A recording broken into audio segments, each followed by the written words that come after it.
Okay, please wait sometimes. আজকে আমরা English free hand writing শিখবো, অ্যান্ড এটা হচ্ছে আপনার নিউজ পেপারের মতো করে। এখন বিষয়টা হচ্ছে, হ্যাঁ, কলম এখানেই আমি রেখেছি, আমি কলম খুঁজে বেড়াচ্ছি। আচ্ছা, আমরা একটু অপেক্ষা করব, সবাই একটু জয়েন করবে আমাদের স্টুডেন্টরা। আর এটা আমি একটু শেয়ার দিয়ে দিব আমাদের বিভিন্ন গ্রুপগুলোতে। বিভিন্ন গ্রুপ মানে হচ্ছে এটা আমাদের পেইড ব্যাচের একটা ক্লাস, সো আমি এটা পেইড ব্যাচে শেয়ার করে দিব, যাতে করে আমাদের পেইড ব্যাচের সকল স্টুডেন্টরা এই ক্লাসটা দেখতে পারে। আর ফ্রি ব্যাচে যারা আছেন, ফ্রিতে ক্লাস করছেন, তারাও যাতে এটা দেখতে পারে। এই দুইটাই আমরা এখানে অ্যাটাচ করে দিচ্ছি আমাদের সবগুলো গ্রুপে। ওকে,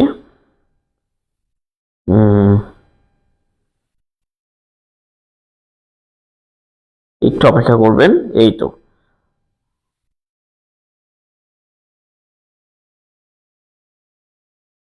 আচ্ছা, এখানে একটা মেসেজ দিয়ে বলে দিতে হবে, একটু অপেক্ষা। আচ্ছা, আমরা বলে দিয়েছি। আহ, আমাদের প্রত্যেক আমাদের এটা পেইড ব্যাচের ক্লাস, সো আজকে আমাদের আবার ওই একটা সমস্যা হয়েছে। নতুন কিছু স্টুডেন্ট এই মুহূর্তে টাকা পাঠিয়েছে বা কিছুক্ষণ আগে টাকা পাঠিয়েছে। আমরাও তাদেরকে লিঙ্ক শেয়ার করেছি, কিন্তু তারা জয়েন করেনি ওই মুহূর্তে। 8টা 9টার সময়ও লিঙ্ক পাঠিয়ে দেওয়া হয়েছে সবাইকে, 8টার সময় আর কি। 8টার মধ্যে সকল লিঙ্ক পাঠিয়ে দেওয়ার পরেও কিছু স্টুডেন্ট হচ্ছে জয়েন করেনি। তো হঠাৎ করে এখন অনেকে মেসেজ দিচ্ছে, হয়তো 9টা ক্লাস আছে বলেছিলাম, তো 9টায় এসে নক করছে যে ভাইয়া জয়েন হতে পারিনি। তো আমাদের মডারেটর টিম এখনো কাজ করছে, জয়েন করছে সবাইকেই। আপনারা একটু ধৈর্য ধরেন, যারা জয়েন হতে পারেনি তারা হচ্ছে এখানে থাকেন। আর আমরা একটু হচ্ছে, যারা দেখতেছেন ক্লাসটা, একটু আপনারা মনোযোগ দিয়ে শুনেন যে আমার কথাটা শোনা যাচ্ছে কিনা, এটা একটু জানান কমেন্ট বক্সে। আর হচ্ছে ওকে, কমেন্ট বক্সে একটু জানাবেন দয়া করে যে আমার কথাটা শোনা যাচ্ছে কিনা। হ্যাঁ,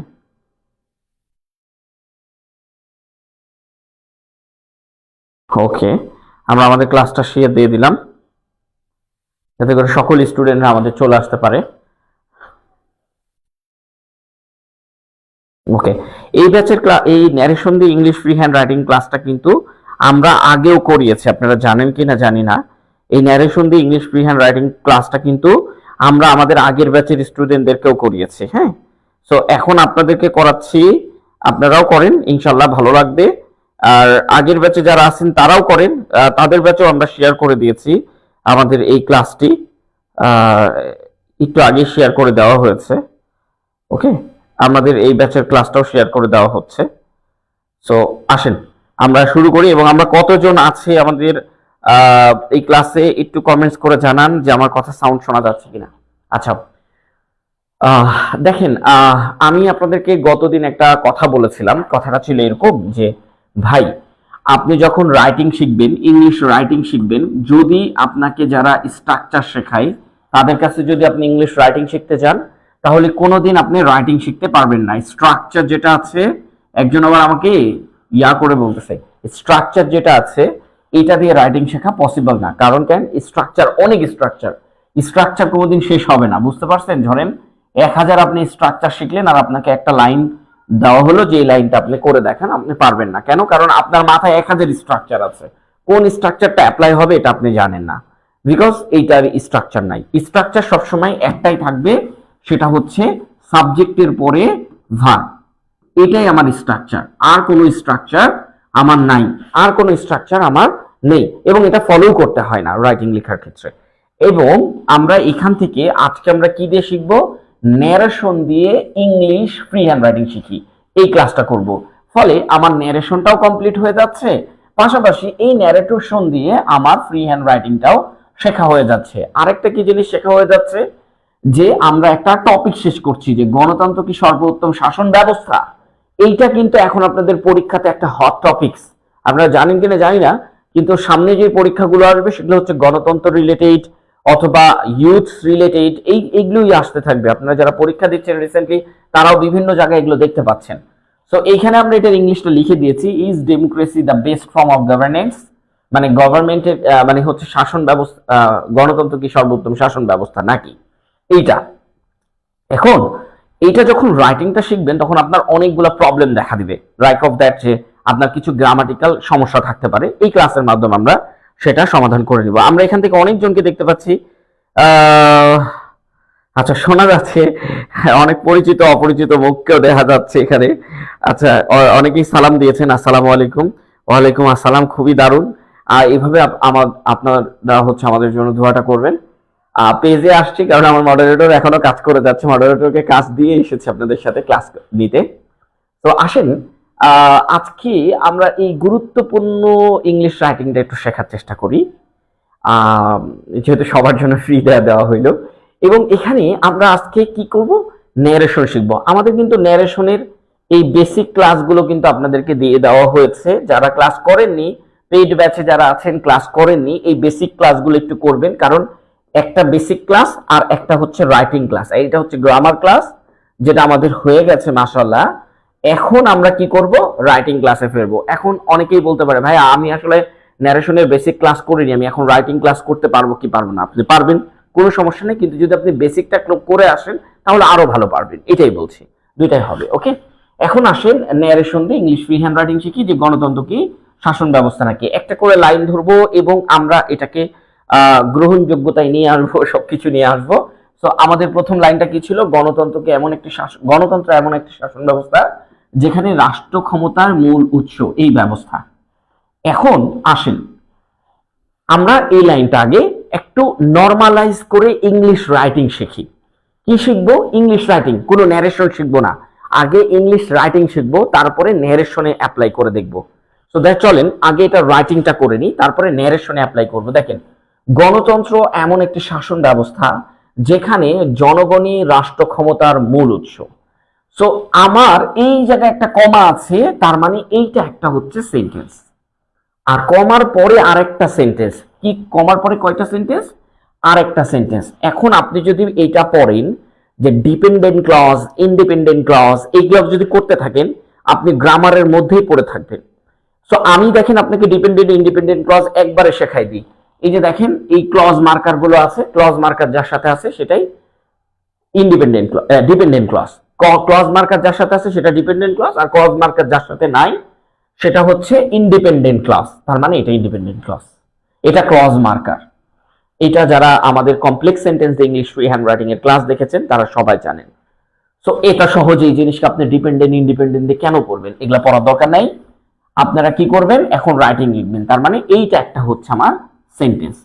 তো একটা সেন্টেন্স লেখার জন্য আমার কি করতে হবে, যে সাবজেক্টের পরে ভার্ব বসাতে হবে। কিসের পরে? সাবজেক্টের পরে ভার্ব বসাতে হবে।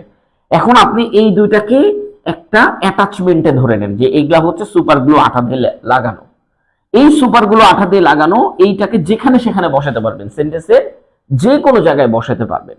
সো দ্যাট আপনাকে এই স্ট্রাকচারটা মনে রাখতে হবে।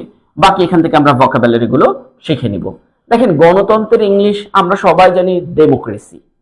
তাহলে আমরা আমাদের সাবজেক্ট আর ভার্বটা আগে আইডেন্টিফাই করে নেন, যে আমরা সাবজেক্ট পেয়েছি, এটা হচ্ছে সাবজেক্ট। তাহলে আমার কি পাওয়া হয়ে গেল, সাবজেক্ট আর ভার্বের মধ্যে সাবজেক্ট পাইলাম, কিন্তু ভার্ব তো পাইলাম না ভাই। দেখেন, বাংলা বাক্যে কখনো কখনো ভার্ব থাকে না। বাংলা বাক্যে কি কখনো কখনো ভার্ব থাকে না।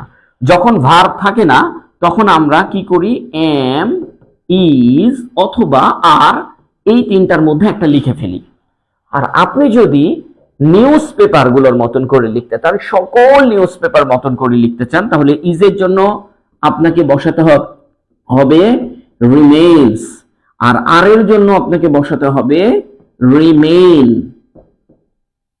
জাস্ট এইটা। আর যদি আপনার কাছে মনে হয় যে একদম ইংরেজি পত্রিকা, যেটা হচ্ছে news paper, guardian news paper বা নিউ ইয়র্ক টাইম নিউজ পেপারের মতো করে লিখতে চাই, একদম ইংরেজদের মতো করে লিখতে চাই, সেই ক্ষেত্রে আপনাকে একটা ফ্রেজ ইউজ করতে হবে। ফ্রেজটার নাম হচ্ছে স্ট্যান্ড অ্যাজ। এখানে আমি এস দিলাম, এটা হচ্ছে ইজের জন্য, আর আর এর জন্য হচ্ছে এস হবে না, স্ট্যান্ড অ্যাজ। ঠিক আছে, এইটা ইউজ করতে হবে। সো যদি আপনি এটা মনে রাখতে পারেন আলহামদুলিল্লাহ। আমরা একদম বেসিকটা আগে লিখে ফেলি, অ্যামিদারের মধ্যে একটা নিব। তো দেখেন, এখানে ভার্ব নাই, এই বাক্যের মধ্যে যেহেতু ভার্ব নেই সেহেতু আমাকে আর ভার্ব নেওয়া যাবে না। তাহলে আমি শুধুমাত্র সাবজেক্টটা খুঁজে পাইলাম, সাবজেক্টের ইংলিশটা আমি লিখে ফেললাম যে ডেমোক্রেসি। তাহলে গণতন্ত্রের ইংলিশ কি? ডেমোক্রেসি। তাহলে আমি সাবজেক্টটা খুঁজে পাইলাম, কিন্তু এই বাক্যের মধ্যে কোনো জায়গায় ভার্ব নেই। এখন কেউ কেউ হয়তো বলতে পারেন যে ভাই ভার্ব খোঁজার কৌশল কি, এটা নিয়ে আমাদের একটা ছোট্ট ভিডিও আছে, ছোট্ট ভিডিওটা আমাদের আপলোড দিয়ে দেওয়া হবে। এখন দেখেন যেহেতু ভার্ব নাই, ডেমোক্রেসির সাথে আমাদের একটা ভার্ব দিয়ে দিতে হবে। এম ইজ আর এর মধ্যে ইজটা দিয়ে দিলাম আমরা, তাহলে ভার্বও আমাদের হয়ে গেল। এখন লক্ষ্য করেন যে এখন আর কোনো স্ট্রাকচার আছে কিনা। আপনি সাবজেক্ট বসালেন, ভার্ব বসালেন, আর কোনো স্ট্রাকচার নাই। এই যে এমনের জন্য আমি এখানে একটা সাচ দিতে পারি। কি দিতে পারি? সাচ। সাচ মানে হচ্ছে এমন, সাচ মানে কি? এমন।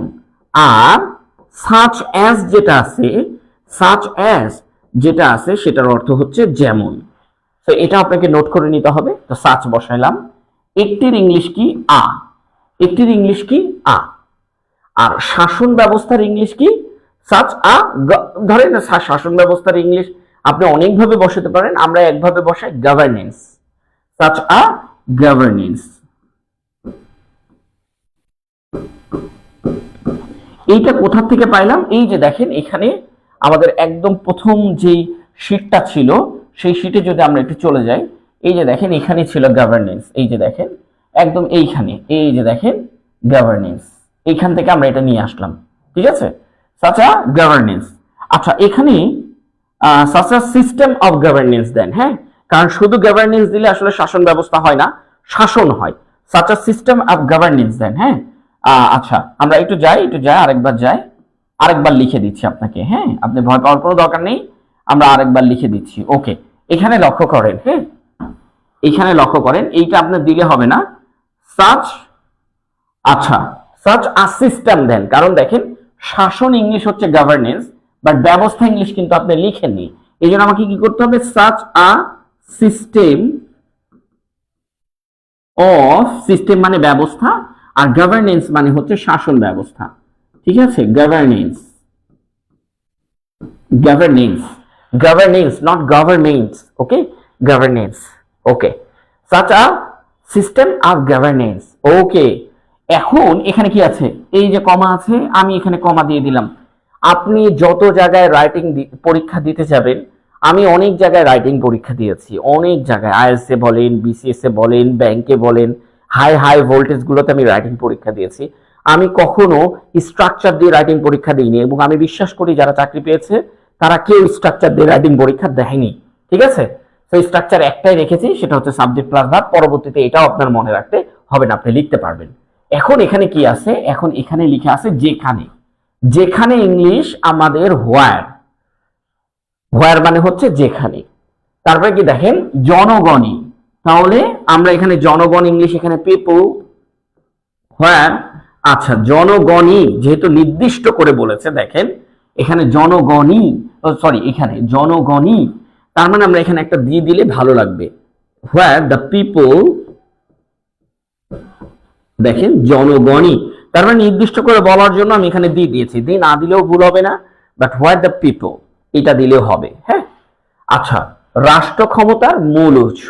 দেখেন এই বাক্যের মধ্যে, মানে পরের বাক্যতে যেখানে আমি এটা লিখে দিলাম, এইখানে পরের বাক্যর সাবজেক্ট কোনটা, এইটা আমি সাবজেক্ট ভার্ব দেখাতে ভুলে গেছি। পরের বাক্যর মধ্যেও আপনি ভার্ব খুঁজে পাবেন না। রাষ্ট্র ক্ষমতার মূল উৎস, কোনো ভার্ব নেই, রাষ্ট্র ক্ষমতার মূল উৎস। বলেন তো ভার্ব খোঁজার কৌশল আমি কি বলেছিলাম? বলেন তো ভার্ব খোঁজার কৌশল কিভাবে বের করতে হয়? এটা কি আমার রুলসে যান। হ্যাঁ, আমার রুলসে গেলে কি হবে, আপনি খুব দ্রুত অ্যান্সার করতে পারবেন। আর যদি আপনি ওই যে ছোটবেলায় কি বা কাকে, কে বা কে কারা দিয়ে প্রশ্ন করলে যে উত্তর পাওয়া যায়, এইটা খুঁজতে গেলে অনেক দেরি হবে। সো একটু আমাকে জানান, একটু কমেন্টস করে জানান সবাই, প্লিজ একটু কমেন্টস করে জানান। মাশাআল্লাহ, আপনারা আসছেন, এটা খুবই ভালো লাগতেছে। দেখেন একটু আপডেট ক্লাস। আচ্ছা, রিগিম না। হ্যাঁ ভাই, আজকে আমার প্রথম ক্লাস। আচ্ছা, ন্যারেশন দিয়ে শুরু করলাম, পিট ব্যাচ 5-এ। দেখেন আমি হচ্ছে, যারা মনে করবেন যে আপনার প্রবলেম আছে ইংলিশে, হ্যাঁ, আপনারা হচ্ছে রেকর্ড ক্লাস, মানে রেকর্ড যেগুলো হয়ে গেছে, যে ক্লাসগুলো হয়ে গেছে ওগুলো তো আমাদের রেকর্ড আছে, ওগুলো দেখে নিতে পারেন। যদি তারপরেও আপনার যদি মনে হয় যে ভাইয়া আমার আসলে না, আমি আপনার সাথে একদম লাইভই করতে চাই, তাহলে আপনারা পরের নেক্সট ব্যাচে আপনারা শিফট হয়ে যাবেন, কোনো সমস্যা নাই। আমার প্রত্যেক ব্যাচের স্টুডেন্টদের প্রত্যেক ব্যাচে শিফট হওয়ার পুরোপুরি অধিকার আছে ইনশাআল্লাহ। আপনারা অন্য ব্যাচে এসেও ক্লাস করতে পারবেন, কোনো সমস্যা নেই। তবে হ্যাঁ, একটা ব্যাচে থাকবেন, অনেকেই চায় 2টা ব্যাচে থাকি, এইটা করেন না, একটা ব্যাচে থাকেন। না হলে 2টা ব্যাচে থাকলে অনেক রকমের সমস্যা হয়। যেই শব্দের সাথে ব অথবা ল অথবা ত অথবা ম যুক্ত করা যায় সেই শব্দটা হচ্ছে ভার্ব। এই যে একজন লিখে দিয়েছে আকিবুল ইসলাম, আকিব, উনি লিখেছে after long days I have join the class. Thank you Asma Binte Azad. ওকে, আপনারা নিয়মিত ক্লাস করতে শুরু করেন। আমি 30 তারিখ পর্যন্ত আপনাদের 8টা ক্লাস নিব বলেছি। এই 8টা ক্লাসে আপনার বিসিএস প্রিলিমিনারি এক্সামে ব্যাপক সহযোগিতা করবে ইনশাআল্লাহ। আচ্ছা, হোয়াট দ্য পিপল, পিপল লিখে ফেললাম, এই যে আমার সাবজেক্টটা লেখা হয়ে গেল। এখন এই বাক্যের মধ্যে যেহেতু ভার্ব নেই, তাহলে আমাকে এখন একটা এখানে ভার্ব দিতে হবে। বাক্যের মধ্যে কোনো ভার্ব নেই, কারণ এর সাথে আপনি ত ল ম ব কোনোটাই যুক্ত করতে পারবেন না, এর সাথে আপনি ত ল ম ব কোনোটাই যুক্ত করে নতুন শব্দ গঠন করতে পারবেন না। সো দ্যাট আমার এখন ঘটনা হচ্ছে এতটুকু বাকি আছে, রাষ্ট্র ক্ষমতার মূল উৎস। কিন্তু তার আগে আমার পিপলের জন্য একটা ভার্ব ইউজ করতে হয়, সেই ভার্বটার নাম হচ্ছে আর ভার্ব। কি ভার্ব? সেই ভার্বটার নাম হচ্ছে আর, কারণ পিপল হচ্ছে প্লুরাল, পিপল কি প্লুরাল, তাই আর বসাইছি। পিপল প্লুরাল, আবার কখনো কখনো পিপলের, অনেকেই বলে যে হ্যাঁ পিপলের সাথে কি এস যুক্ত করা যায়, ও আমাদের গ্রামার বইগুলোতে আছে যে পিপল নিজেই প্লুরাল, এর সাথে এস না যুক্ত করাই ভালো, বা এর সাথে এস যুক্ত করা যায় না। আপনি যদি আন্তর্জাতিক গ্রামার বইগুলোতে দেখেন আর বিভিন্ন নবম দশম গ্রেডগুলোর চাকরির পরীক্ষা দেখেন, পিপলের সাথে এস যুক্ত করা যায়। হ্যাঁ, আপনি যদি নিউজ পেপার পড়ে থাকেন আপনি দেখতে পারবেন, আমাদের একটা ক্লাস ছিল পিপলের সাথে কোন কোন জায়গাতে এস যুক্ত করা হয়েছে, কোন কোন নিউজ পেপারে ইউজ যুক্ত করা হয়েছে। সবগুলোর আগে দেখবেন দি আর্টিকেল আছে এবং পরে দেখবেন অফ আর্টিকেল আছে, সেই জায়গায় পিপলের সাথে আপনি এস যুক্ত করতে পারবেন, অন্যথায় আপনি এস যুক্ত করতে পারবেন না। বুঝা গেছে? যার আগে দি আর্টিকেল এবং পরে অফ আর্টিকেল আছে সেখানে আপনি এস যুক্ত করতে পারবেন, কিন্তু অন্য কোনো জায়গায় দেখেন এর আগে দি আছে কিন্তু পরে অফ নেই, তাই আমি যুক্ত করতে পারছি না। দ্য পিপল আর, ঠিক আছে, আর আমরা লিখলাম। এখন দেখেন রাষ্ট্র ক্ষমতার মূল উৎস। দেখেন রাষ্ট্র ক্ষমতা এটা একটা শব্দ, এই শব্দের সাথে একটা বিভক্তি যুক্ত করা হয়েছে, আর সেই বিভক্তিটার নাম হচ্ছে র বিভক্তি। কি বিভক্তি? র বিভক্তি। তাহলে এই র বিভক্তি যার সাথে যুক্ত থাকবে তার সাথে তারপরের তার শব্দের সম্পর্ক বিদ্যমান। কিভাবে শিখিয়েছি? র বিভক্তি হচ্ছে আমাদের কাছে সেই প্রমাণ, যেই প্রমাণটা হচ্ছে তারপরের শব্দের সাথে তার সম্পর্ক, তারপরের শব্দের সাথে কি তার সম্পর্ক। র বিভক্তি হচ্ছে সেই প্রমাণ যার পরের শব্দের সাথে সেই শব্দের সম্পর্ক, এইটা। সো যার সাথে র বিভক্তি আছে সেটা পরে বসবে, যার সাথে র বিভক্তি নাই সেটা আগে বসবে, যেমন মূল উৎস। তাহলে এখানে আমরা মূল উৎস আর the main source, the main, main মানে হচ্ছে মূল, ঠিক আছে। আচ্ছা, মূল। আর উৎস ইংলিশটা হবে কি? উৎস ইংলিশটা হবে হচ্ছে সোর্স। আমি সোর্স দিলাম, মাশাআল্লাহ, আমি সোর্স দিলাম, সোর্স। আচ্ছা আচ্ছা, মূল উৎস সোর্স ইউজ করলাম আর কি। আর এই যে দেখেন র বিভক্তি, এখন এটা লিখতে হবে কিন্তু তার আগে র বিভক্তিটাকে উঠাই দিতে হবে, যে অফ দিয়ে উঠাই দিলাম। আর রাষ্ট্র ক্ষমতা ইংলিশটা আপনি অনেকভাবে লিখতে পারেন, যদি একটু স্ট্যান্ডার্ড ইংলিশে লিখতে যান তাহলে আপনাকে লিখতে হবে ইন দ্য স্টেট অ্যাফেয়ার্স, মানে রাষ্ট্র ক্ষমতা আর কি, স্টেট অ্যাফেয়ার্স। আরো অনেকভাবে লেখা যায়, হ্যাঁ, ইন দ্য স্টেট অ্যাফেয়ার্স মানে হচ্ছে রাষ্ট্র ক্ষমতা, রাষ্ট্র ক্ষমতায়, ইন দ্য স্টেট অ্যাফেয়ার্স মানে রাষ্ট্র ক্ষমতায় বা রাষ্ট্র ক্ষমতার মূল উৎস। আচ্ছা, ইন হবে না, sorry sorry sorry sorry sorry, আর রাষ্ট্র ক্ষমতা এখানে তো অফ বসাই দিয়েছি, ইন হবে না। আচ্ছা, স্টেট অ্যাফেয়ার্স, স্টেট,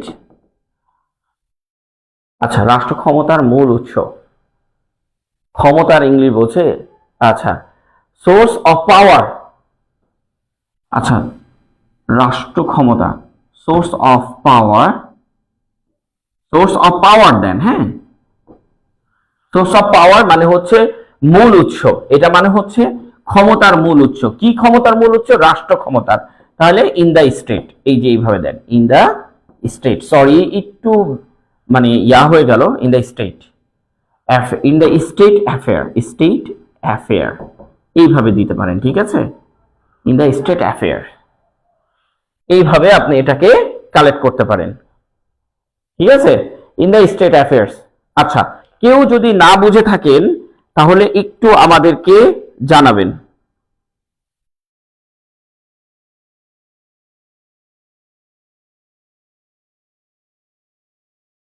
এইটা আমাদের একটু ভুল হয়েছে, উল্টাপাল্টা লিখতেছি। ও না, এটাও হবে, আর দ্য মেইন সোর্স, এটাও হবে, সমস্যা নাই, এটাও হবে, এটাও হবে, অন্যটাও হবে, আরো অনেকভাবে লেখা যায় আর কি। আমি ওটাই বলবো, আপনারা অনেকভাবে লিখতে পারেন।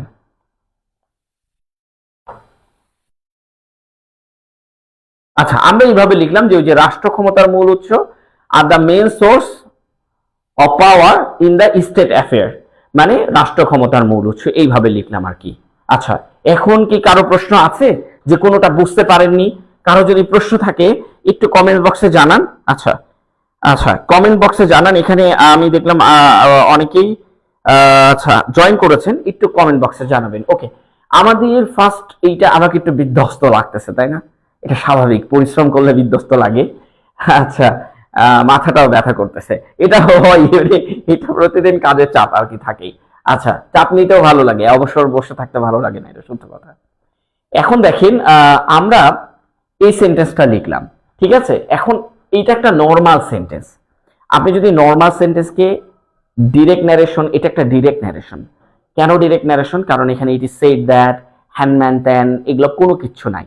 সো এটা একটা ডিরেক্ট ন্যারেশন, এটা ডিরেক্ট ন্যারেশন, এটা ডিরেক্ট কথাবার্তা। কিন্তু যখন আপনি ডিরেক্টকে ইনডিরেক্ট করতে যাবেন, কোনো কিছুর কোনো পরিবর্তন করতে হবে না আপনাকে। কেন?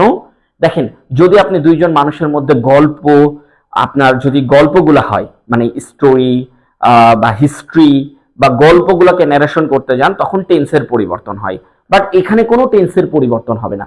তাহলে এটাকে ইনডিরেক্ট ন্যারেশনে কিভাবে প্রকাশ করব? এটাকে ইনডিরেক্ট ন্যারেশনে কিভাবে প্রকাশ করব? সো এটাকে ইনডিরেক্ট ন্যারেশনে প্রকাশ করার একটা পদ্ধতি হচ্ছে এর সামনে কোনো একটা কিছু লাগাই দিতে হবে। যেমন আমরা আপনাদেরকে ক্লাসে বলে দিয়েছি, একটু আসেন দেখাই। দেখেন এইখানে আমরা একটু আসি, এখানে আমাদের এখন একটা দরকার, সেই দরকারটা হচ্ছে কোন জায়গায় আমরা আপনাকে শিখাইছি। দেখেন, আমরা যে বইয়ে ন্যারেশন শিখি সেটার নাম হচ্ছে পার্সোনাল ন্যারেশন। সেটা কি? Personal reporting verb. কি শিখি? পার্সোনাল রিপোর্টিং ভার্ব দিয়ে শিখি।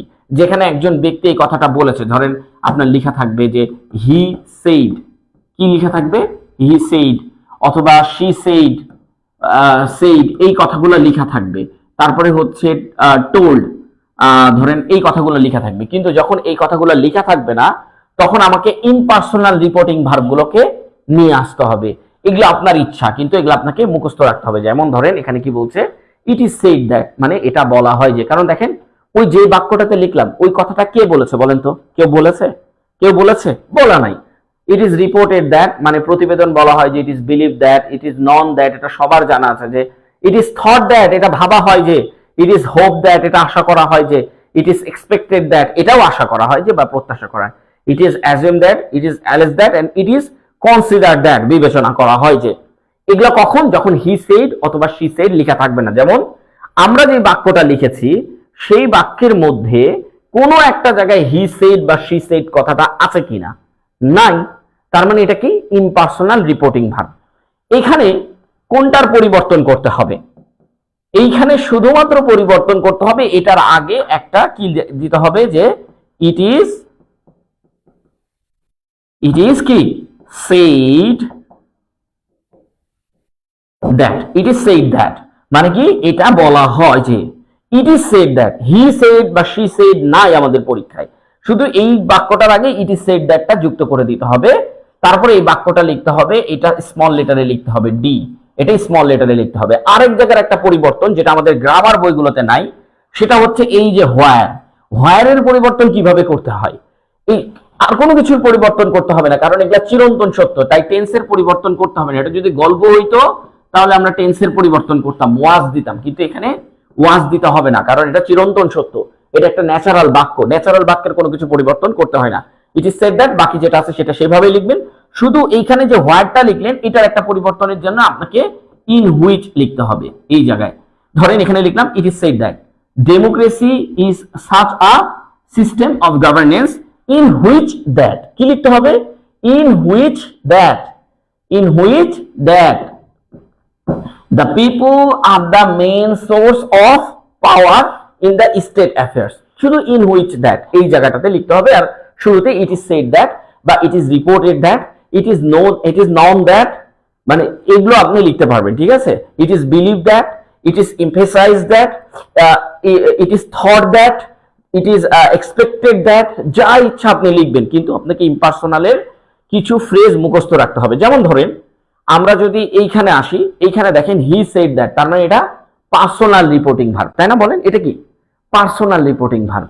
এখানে দেখেন শি সেড দ্যাট, তার মানে এখানে দ্যাট গুলো শি সেড কথাটা লেখা ছিল, যার কারণে এগুলা পার্সোনাল। তখন আমরা কি করব, হি ও শি, ধরেন এইটাই আমরা করতেছি যে এখানে কি আছে হি, তাহলে আমি হি লিখলাম, সেইড আছে সেইড লিখলাম। আর এটা যেহেতু একটা মানে অ্যাসার্টিভ সেন্টেন্স, গত ক্লাসে দেখানো হয়েছে এটা একটা অ্যাসার্টিভ সেন্টেন্স, তাই কমাটা উঠে গিয়ে দ্যাট বসলো, ব্যাস। তারপরে যেটা যেখানে আসে এডুকেশন ইজ দ্য প্রসেস, এই যে দেখেন এডুকেশন ইজ দ্য প্রসেস, আমরা এডুকেশন ইজ দ্য প্রসেসই লিখবো, যা আছে তাই, এডুকেশন ইজ দ্য প্রসেস, ঠিক আছে? এডুকেশন ইজ দ্য কি বলছে প্রসেস। এই যে দেখেন হোয়ার, হোয়ার লেখা থাকলে কি লিখবো, ইন হুইচ, জাস্ট এতটুকুর পরিবর্তন। দেখেন এগুলো আমাদের গ্রামার বইয়ে নেই, জাস্ট আমি আপনাকে দেখাচ্ছি। In which that, in which that knowledge, knowledge, এই যে দেখেন, হ্যাঁ নলেজ কি বলছে, is transfer from one generation, বাকি যেটা আছে সেটাই আর কি লিখে দিতে হবে, আর কোনো পরিবর্তন নাই। ঠিক এখানেও দেখেন শি সেইড আছে, তা আপনাকে জাস্ট শি সেইড দ্যাটটা লিখতে হবে। আর এই হোয়ারের জন্য ইন হুইচ দ্যাট, এটা আমাদের গ্রামার বইয়ে নাই, কিন্তু পরীক্ষায় আসতে কতক্ষণ দেরি করবে বলেন? পরীক্ষায় আসতে কোনো দেরি নাই। সো দ্যাট আপনারা যে কোনো মতে যে কোনো পরীক্ষা আসে, যারা কমন পরীক্ষায় চান, আমি একটা কথা আপনাদেরকে বারবারই বলি, দেখেন যারা কমন চান, সাবজেক্ট যদি ধরতে না পারি তাহলে কি অবজেক্টকে সাবজেক্ট দিয়ে প্যাসিভ করে দিলে হবে? হ্যাঁ হ্যাঁ, সমস্যা নাই। আপনি যে কোনো বাক্যকে অ্যাক্টিভ করতে পারেন, যে কোনো বাক্যকে প্যাসিভ করতে পারেন। অ্যাক্টিভ আর প্যাসিভ শুধুমাত্র গ্রামারের সাথেই নির্ভরশীল। রিটেনের ক্ষেত্রে আপনি যাকে তাকে অ্যাক্টিভ প্যাসিভ করে ফেলতে পারেন, তবে কিছু সময় আপনাকে অর্থটা ঠিক রেখে করতে হবে, লাইক দ্যাট। এটা জাস্ট এটা আমি ন্যারেশন করে দেখাচ্ছি। এন্ড দেখেন ইন হুইচ দ্যাট এইভাবে বসাইতে হবে, আর কোনো পরিবর্তন নাই। এই যে এখানে হোয়ার আছে, এখানেও আপনাকে ইন হুইচ দ্যাট, কিন্তু দেখেন এই সেন্টেন্সের মধ্যে দেখেন this is the house where I was born. এখন আপনাকে বললো এটা ন্যারেশন করে দেখাও, আপনি এটা ন্যারেশন করলেন যে দ্যাট ইজ দ্য, দিসের জন্য কি বসে, দ্যাট বসে, আপনার গ্রামার আপনাকে শিখাইছে দ্য হাউস। তারপরে কি বসালেন, হোয়ার, হোয়ারের জন্য তো আপনাকে কিছু শেখায়নি, হোয়ার হি ওয়াজ, ওয়াজ আছে, so he had been born, এইটাই বসাই দিলেন, মানে এইভাবে বসালেন। এবং এটা পুরোপুরি একটা ক্রস চিহ্নতে চলে যাবে। কেন? কারণ দেখেন আপনাদেরকে শেখানো হয় না যে ইম্পার্সোনাল রিপোর্টিং ভার্ব কিভাবে আসে, তবে এইটা যে কোনো মুহূর্তে যে কোনো পরীক্ষায় চলে আসতে পারে, লাইক দ্যাট। আমার এখান থেকে ভালো করে লক্ষ্য করেন, এই যে দেখেন দিস, এটা দিসই থাকবে, শুধু আপনি এখানে লিখবেন ইট is believe that, it is said that, it is reported that, ওই যে ওই 10টা আপনি মুখস্থ রাখবেন। ইট ইজ নন দ্যাট, আর তারপরে কি বলতেছে ইট ইজ এক্সপেক্টেড দ্যাট, যেটা একটা বসায় দেন। হ্যাঁ, ধরেন এখানে আমি জাস্ট এইভাবে বসালাম যে ইট is emphasise that, it is emphasise that, মানে জোর প্রদান করা হয় যে এমফেসাইজ দ্যাট।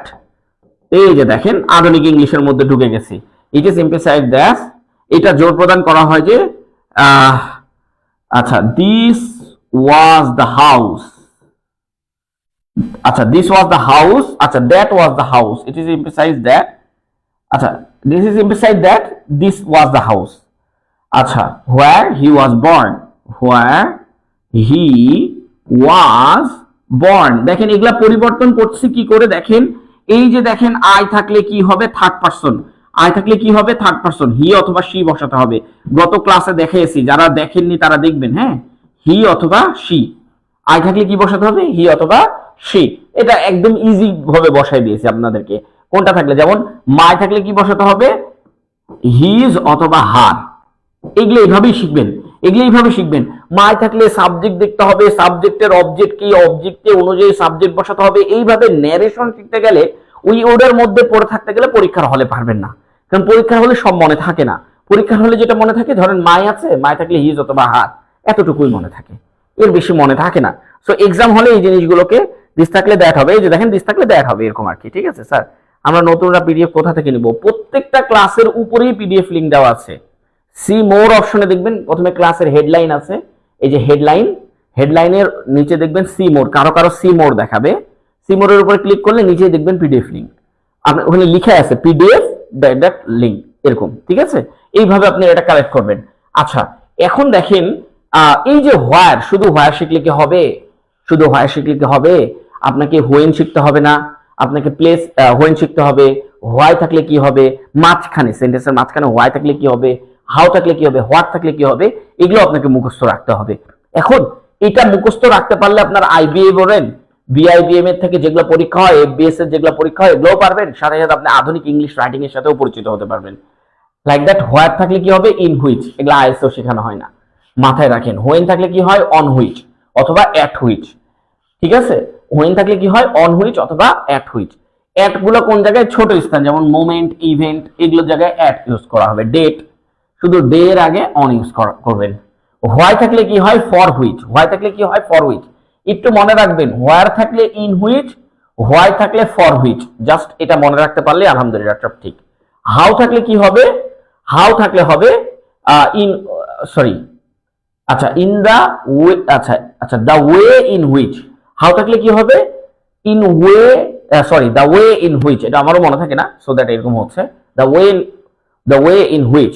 এন্ড হোয়াট থাকলে কি হবে, দ্যাট হুইচ অথবা the thing which, the thing which, that which বা থিং হুইচ। এগুলো আধুনিক ইংলিশ রাইটিং এর ক্ষেত্রে এগুলো খুবই দরকার পড়ে। কার জন্য কি হয়, একদম সরাসরি শিখেন। মাই থাকলে সাবজেক্ট কি আছে, সাবজেক্ট দেখে অবজেক্ট লিখতে হবে, এগুলো হচ্ছে গ্রামাটিক্যাল রুলস, আপনি লিখে আছে বই থেকে পড়েন, বাট এগুলো যে টিচাররা পড়াচ্ছে সেগুলো পড়েন না। কেন? কারণ এগুলো পরীক্ষা হলে মনে থাকে না, অত বিশ্লেষণ করে মনে থাকে না, কার জন্য কি বসে, এইটা মাথায় রাখবেন, তাহলেই হয়ে যাবে। যেমন আমরা বলেছি আপনাকে যে যদি ধরেন এখানে লেখা আছে আস, তাহলে আসের জন্য কি বলবে, আসের জন্য বলবে দিয়ার। এই যে দেখেন, ন্যারেশনে এইভাবে শিখেন, ন্যারেশন এইভাবেই শিখতে হয়। আমাদের বই যেহেতু এইভাবে দেওয়া নাই, তাই ম্যাক্সিমাম টিচাররা ওইভাবেই পড়িয়ে যাচ্ছে। লাইক দ্যাট, আমরা একটা সেন্টেন্স দেখি, যে এগুলো দিয়ে একটা সেন্টেন্স আছে, দেখেন বলছে হি সেইড, মানে এটা একটা personal sentence. He said that was the day I met her, that was the day when I met her. সেখানে কি আছে, হুইন। সো দেখেন, ইট ইজ সেইড আছে, হি সেইড আছে, হি সেইড দ্যাট, এই কমাটা উঠে যায়, দ্যাটটা বসেছে। এখন যেহেতু একবার দ্যাট বসেছে, আরেকবার দ্যাট না বসালেও চলে। যেহেতু একবার দ্যাট বসেছে, দুইবার দ্যাট না বসালেই চলে। দুইবার দ্যাট বসালে এটা একটু বেশি বেশি বাড়াবাড়ি হয়ে যাবে। যেহেতু একবার দ্যাট আছে, সেহেতু আর দ্যাট বসানো যাবে না। ওয়াজ আছে, ওয়াজই বসান। ওয়াজ দ্য ডে, আচ্ছা ডে। আচ্ছা, আর হোয়েন এর জন্য কি বসেছে, অন হুইচ। কি বসেছে, অন হুইচ। আচ্ছা, দ্যাটটা আমি মনে হয় ভুল করে একটু জোর দিয়ে বসাই ফেলেছি, অন হুইচ দ্যাট বসাই দিয়েছি। এখানে দ্যাট বসানোর দরকার নাই। হি হ্যাড মেট হার, এই যে দেখেন, মেট হচ্ছে ভার্বের 2 নাম্বার ফর্ম, আর আমরা বলেছি 2 নাম্বার ফর্ম থাকলে হ্যাড প্লাস ভার্বের 3 নাম্বার ফর্ম বসাতে হবে, ব্যাস।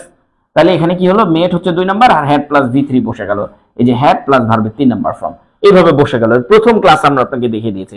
যদিও আজকে আমরা মানে গ্রামার শিখবো না, কিন্তু আমরা শিখবো কি, রাইটিং। গ্রামার শিখবো না, কিন্তু আমরা শিখবো কি, রাইটিং। বাংলাটা বলে দিন। আচ্ছা, এটার বাংলা মানে ধরেন এখানে আপনি কি বলতেছেন, দেখেন এটা আপনি বলতেছেন যে গণতন্ত্র এমন একটি শাসন ব্যবস্থা যেখানে জনগণই রাষ্ট্র ক্ষমতার মূল উৎস। Democracy is a such of systems of governance. আচ্ছা, হোয়ার, এটা আপনি যদি এটার ইনডিরেক্ট করেন তাহলে বলতে হবে এটা বলা হয় যে গণতন্ত্রই হচ্ছে একটি শাসন ব্যবস্থা যেখানে জনগণই রাষ্ট্র ক্ষমতার মূল উৎস, এটা বলা হয় যে, ঠিক আছে, ইট ইজ সেড দ্যাট দিয়ে বসাইলাম। এখন আসেন আমরা এগুলো, এই যে দেখেন আপনি যে রাইটিংটা লিখলেন, এই রাইটিংটা ডিরেক্ট ন্যারেশন না, ইনডিরেক্ট ন্যারেশন দিয়ে আগে দেখায় আপনাকে। ইনডিরেক্ট ন্যারেশনে আমরা এগুলো, সরি, ডিরেক্ট ন্যারেশনে আমরা এগুলো পেয়েছি, ইনডিরেক্ট না, ডিরেক্ট ন্যারেশনে আমরা এগুলো পেয়েছি। যে লাইনটা আপনি লিখেছেন ঠিক একই লাইনটা কিন্তু গার্ডিয়ান লিখেছে, ঠিক একই লাইনটা কিন্তু আল জাজিরা লিখেছে, ঠিক একই লাইনটা কিন্তু নিউ ইয়র্ক টাইম লিখেছে। তো সবারই একটা আলাদা আলাদা স্টাইল আছে, তাই কি না? আপনি কি লিখেছেন প্রথম লাইনটাতে, কি লিখেছিলেন আরেকবার পড়ে আসেন। Democracy is a such a system of governance in which that বসানোর দরকার নাই, হ্যাঁ, দ্যাটটা এখানে ভুল করে বসাই দিয়েছি। ইন হুইচ, এটা সরি, ইন হুইচ এগুলা বান, where the people are the main source of power in the state affairs, এই কথাটা লিখছেন। সো এখন আপনি এটাকে নিউজ পেপারের সাথে মিলায়ে পড়েন। নিউজ পেপার আপনাকে কি বলতেছে একটু ভালো করে লক্ষ্য করেন, হ্যাঁ। আচ্ছা, আর শীতটা শেষ হলে মানে আপনাদের যারা দুর্বল স্টুডেন্ট তাদের জন্য আমাদের কি ছিল যে ফজরের পরে উঠে আপনারা ক্লাস করবেন, কিন্তু ফজরের পরে এখন প্রচন্ড শীত, এটা কারণই না, আমিও যেমন উঠতে একটু কষ্ট হচ্ছে, সারাদিন আপনাদেরকে পড়ায় রাত জেগে কাজ করে যে একটু ঘুমাচ্ছি সারাদিন। আমি যে অফিস করে আসলাম, এসে এই যে খাওয়া দাওয়া করলাম, করে আপনাদের জন্য কাজ করলাম, এই যে এখন ক্লাসে আসছি, তারপরে ঘুমাইতে যাব। এমন ক্লান্ত দিয়ে ঘুমাইলে আর ফজরে যে শীত, সেই শীত আর উঠা পসিবল হয়ে ওঠে না। সো আমার একটু দেরি হয়ে যায় এই শীতের কারণে। এটা শীতটা আবার শেষ হলে ফজরের পর উঠে আবার শুরু করবো ইনশাল্লাহ। এবং এই শীতের কারণে ফজরের পরে দুর্বল স্টুডেন্টরাও ক্লাসে আসে না।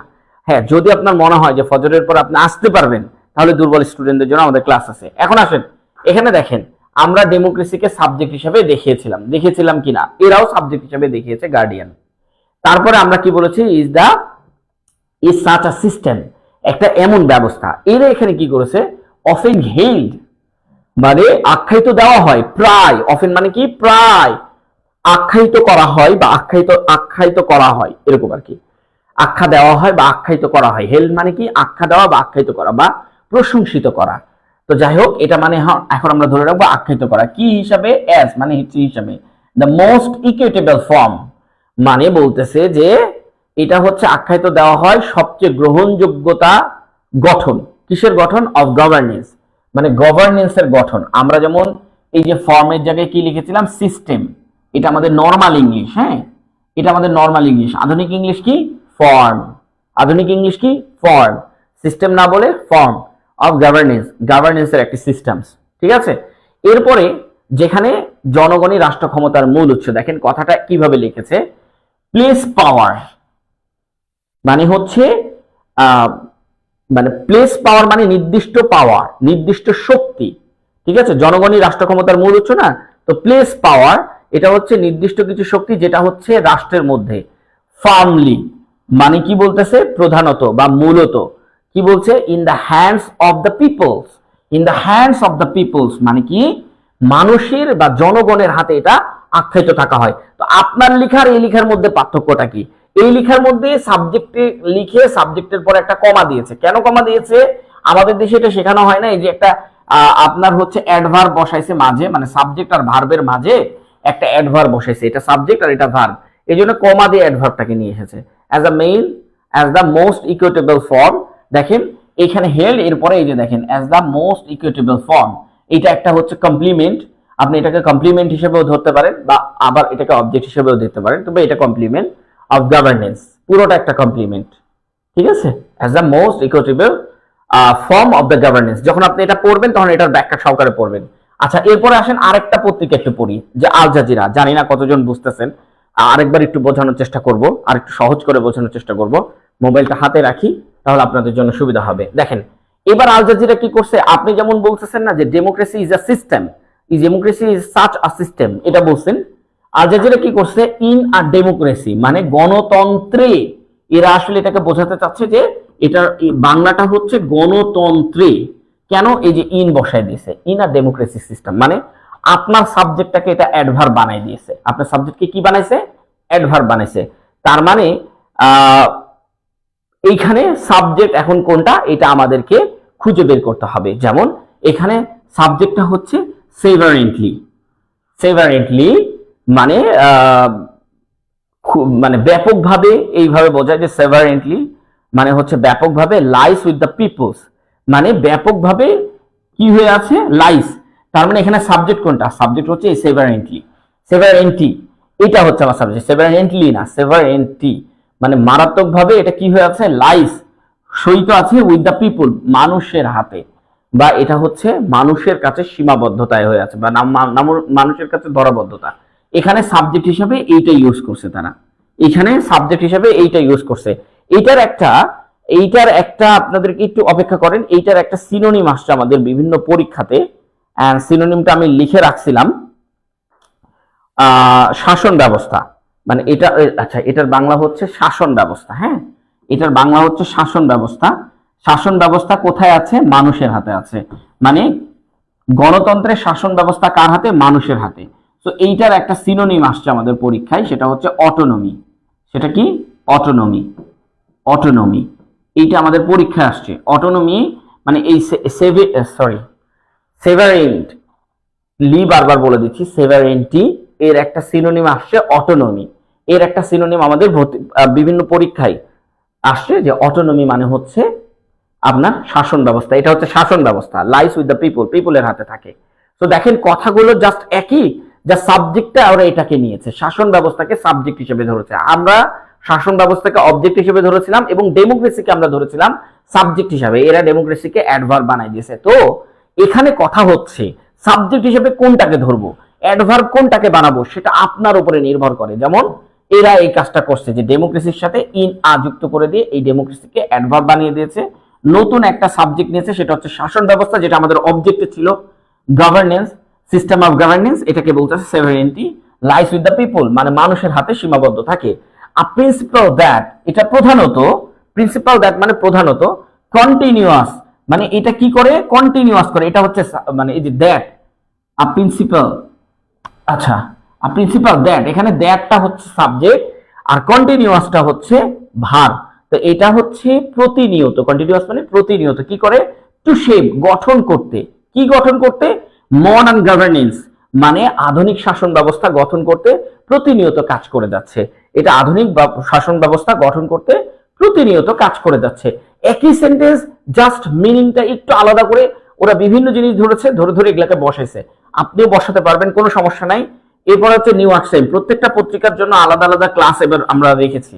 নিউ ইয়র্ক টাইমের ব্যাখ্যাটা একটু দেখেন, আমরা ডেমোক্রেসি লিখেছি, নিউ ইয়র্ক টাইমও ডেমোক্রেসি লিখেছে, ইজ লিখেছি, সেও ইজ লিখেছে, কিন্তু নিউ ইয়র্ক টাইম সবসময় প্যাসিভ ভয়েসেই লিখে। তাই দেখেন এ কি করছে, ডিফাইন মানে ডেমোক্রেসি নির্দিষ্ট করা হয়, ডিফাইন মানে নির্দিষ্ট করা হয় কার দ্বারা, বাই দ্য নোশন, মোশন না কিন্তু, বাই দ্য ন্যাশনও না, বাই দ্য নোশন, নোশন মানে ধারণা, ওই যে আমরা বলি না যে আইডিয়া, আইডিয়া, ওই আইডিয়া বা কনসেপ্ট, কনসেপ্ট বলি না আমরা, কনসেপ্ট, এই কনসেপ্টের ওয়ার্ডগুলো সবসময় দেখবেন নিউ ইয়র্ক টাইম লিখে রাখবে কি, নোশন দিয়ে। তো নিউ ইয়র্ক টাইম স্টাইলে পড়তে গেলে নোশন পড়তে হবে।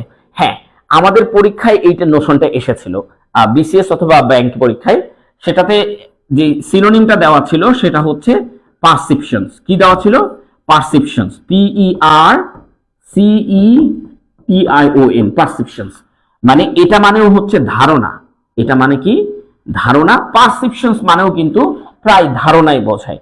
সো আইডিয়া কনসেপ্ট আসেনি, নোশনের যে সিনোনিমটা আসছে সেটা হচ্ছে পারসেপশন। এখন আপনি বলতে পারেন যে ভাই আপনি এত সুন্দর করে এই জিনিসগুলোকে, আমি বিভিন্ন অনেক পরীক্ষা দিয়েছি লাইফে এবং বিভিন্নভাবে এগুলো মনে থাকে আমার, আমি অ্যাডমিশনও একটা সময় পড়িয়েছি, যে কারণে অ্যাডমিশনে যে সিনোনিম গুলো আসে সেগুলো আমার মনে থাকে।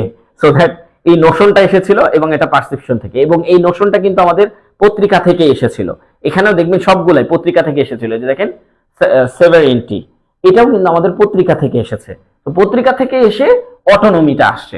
তো এগুলো সবগুলোই পত্রিকা থেকে আসে, কিন্তু আপনারা অটোনমি, অটোনমি মানে শাসন ব্যবস্থা, অটোনমি হচ্ছে সভারেন্টি, এগুলো আসে না। এইভাবে পড়লে আপনার জীবনে কোনোদিন হবে না, জীবনে কোনোদিন পারবেন না, ঠিক আছে।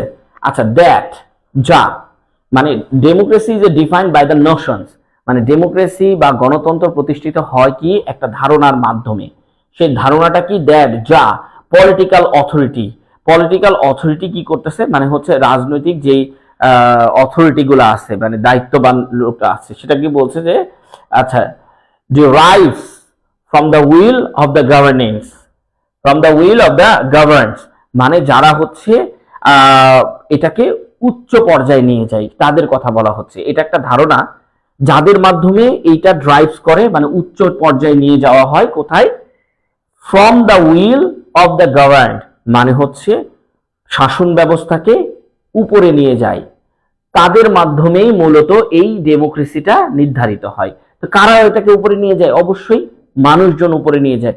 সো নিউ ইয়র্ক টাইম আসলে এটাকে অনেক বেশি প্যাচ লাগাইছে, প্যাচ লাগানোর কোনো কিছু নাই, এটা খুবই ইজি, জাস্ট ফর এটা আমরা আপনাদেরকে শেখাই দেবো ইনশাল্লাহ।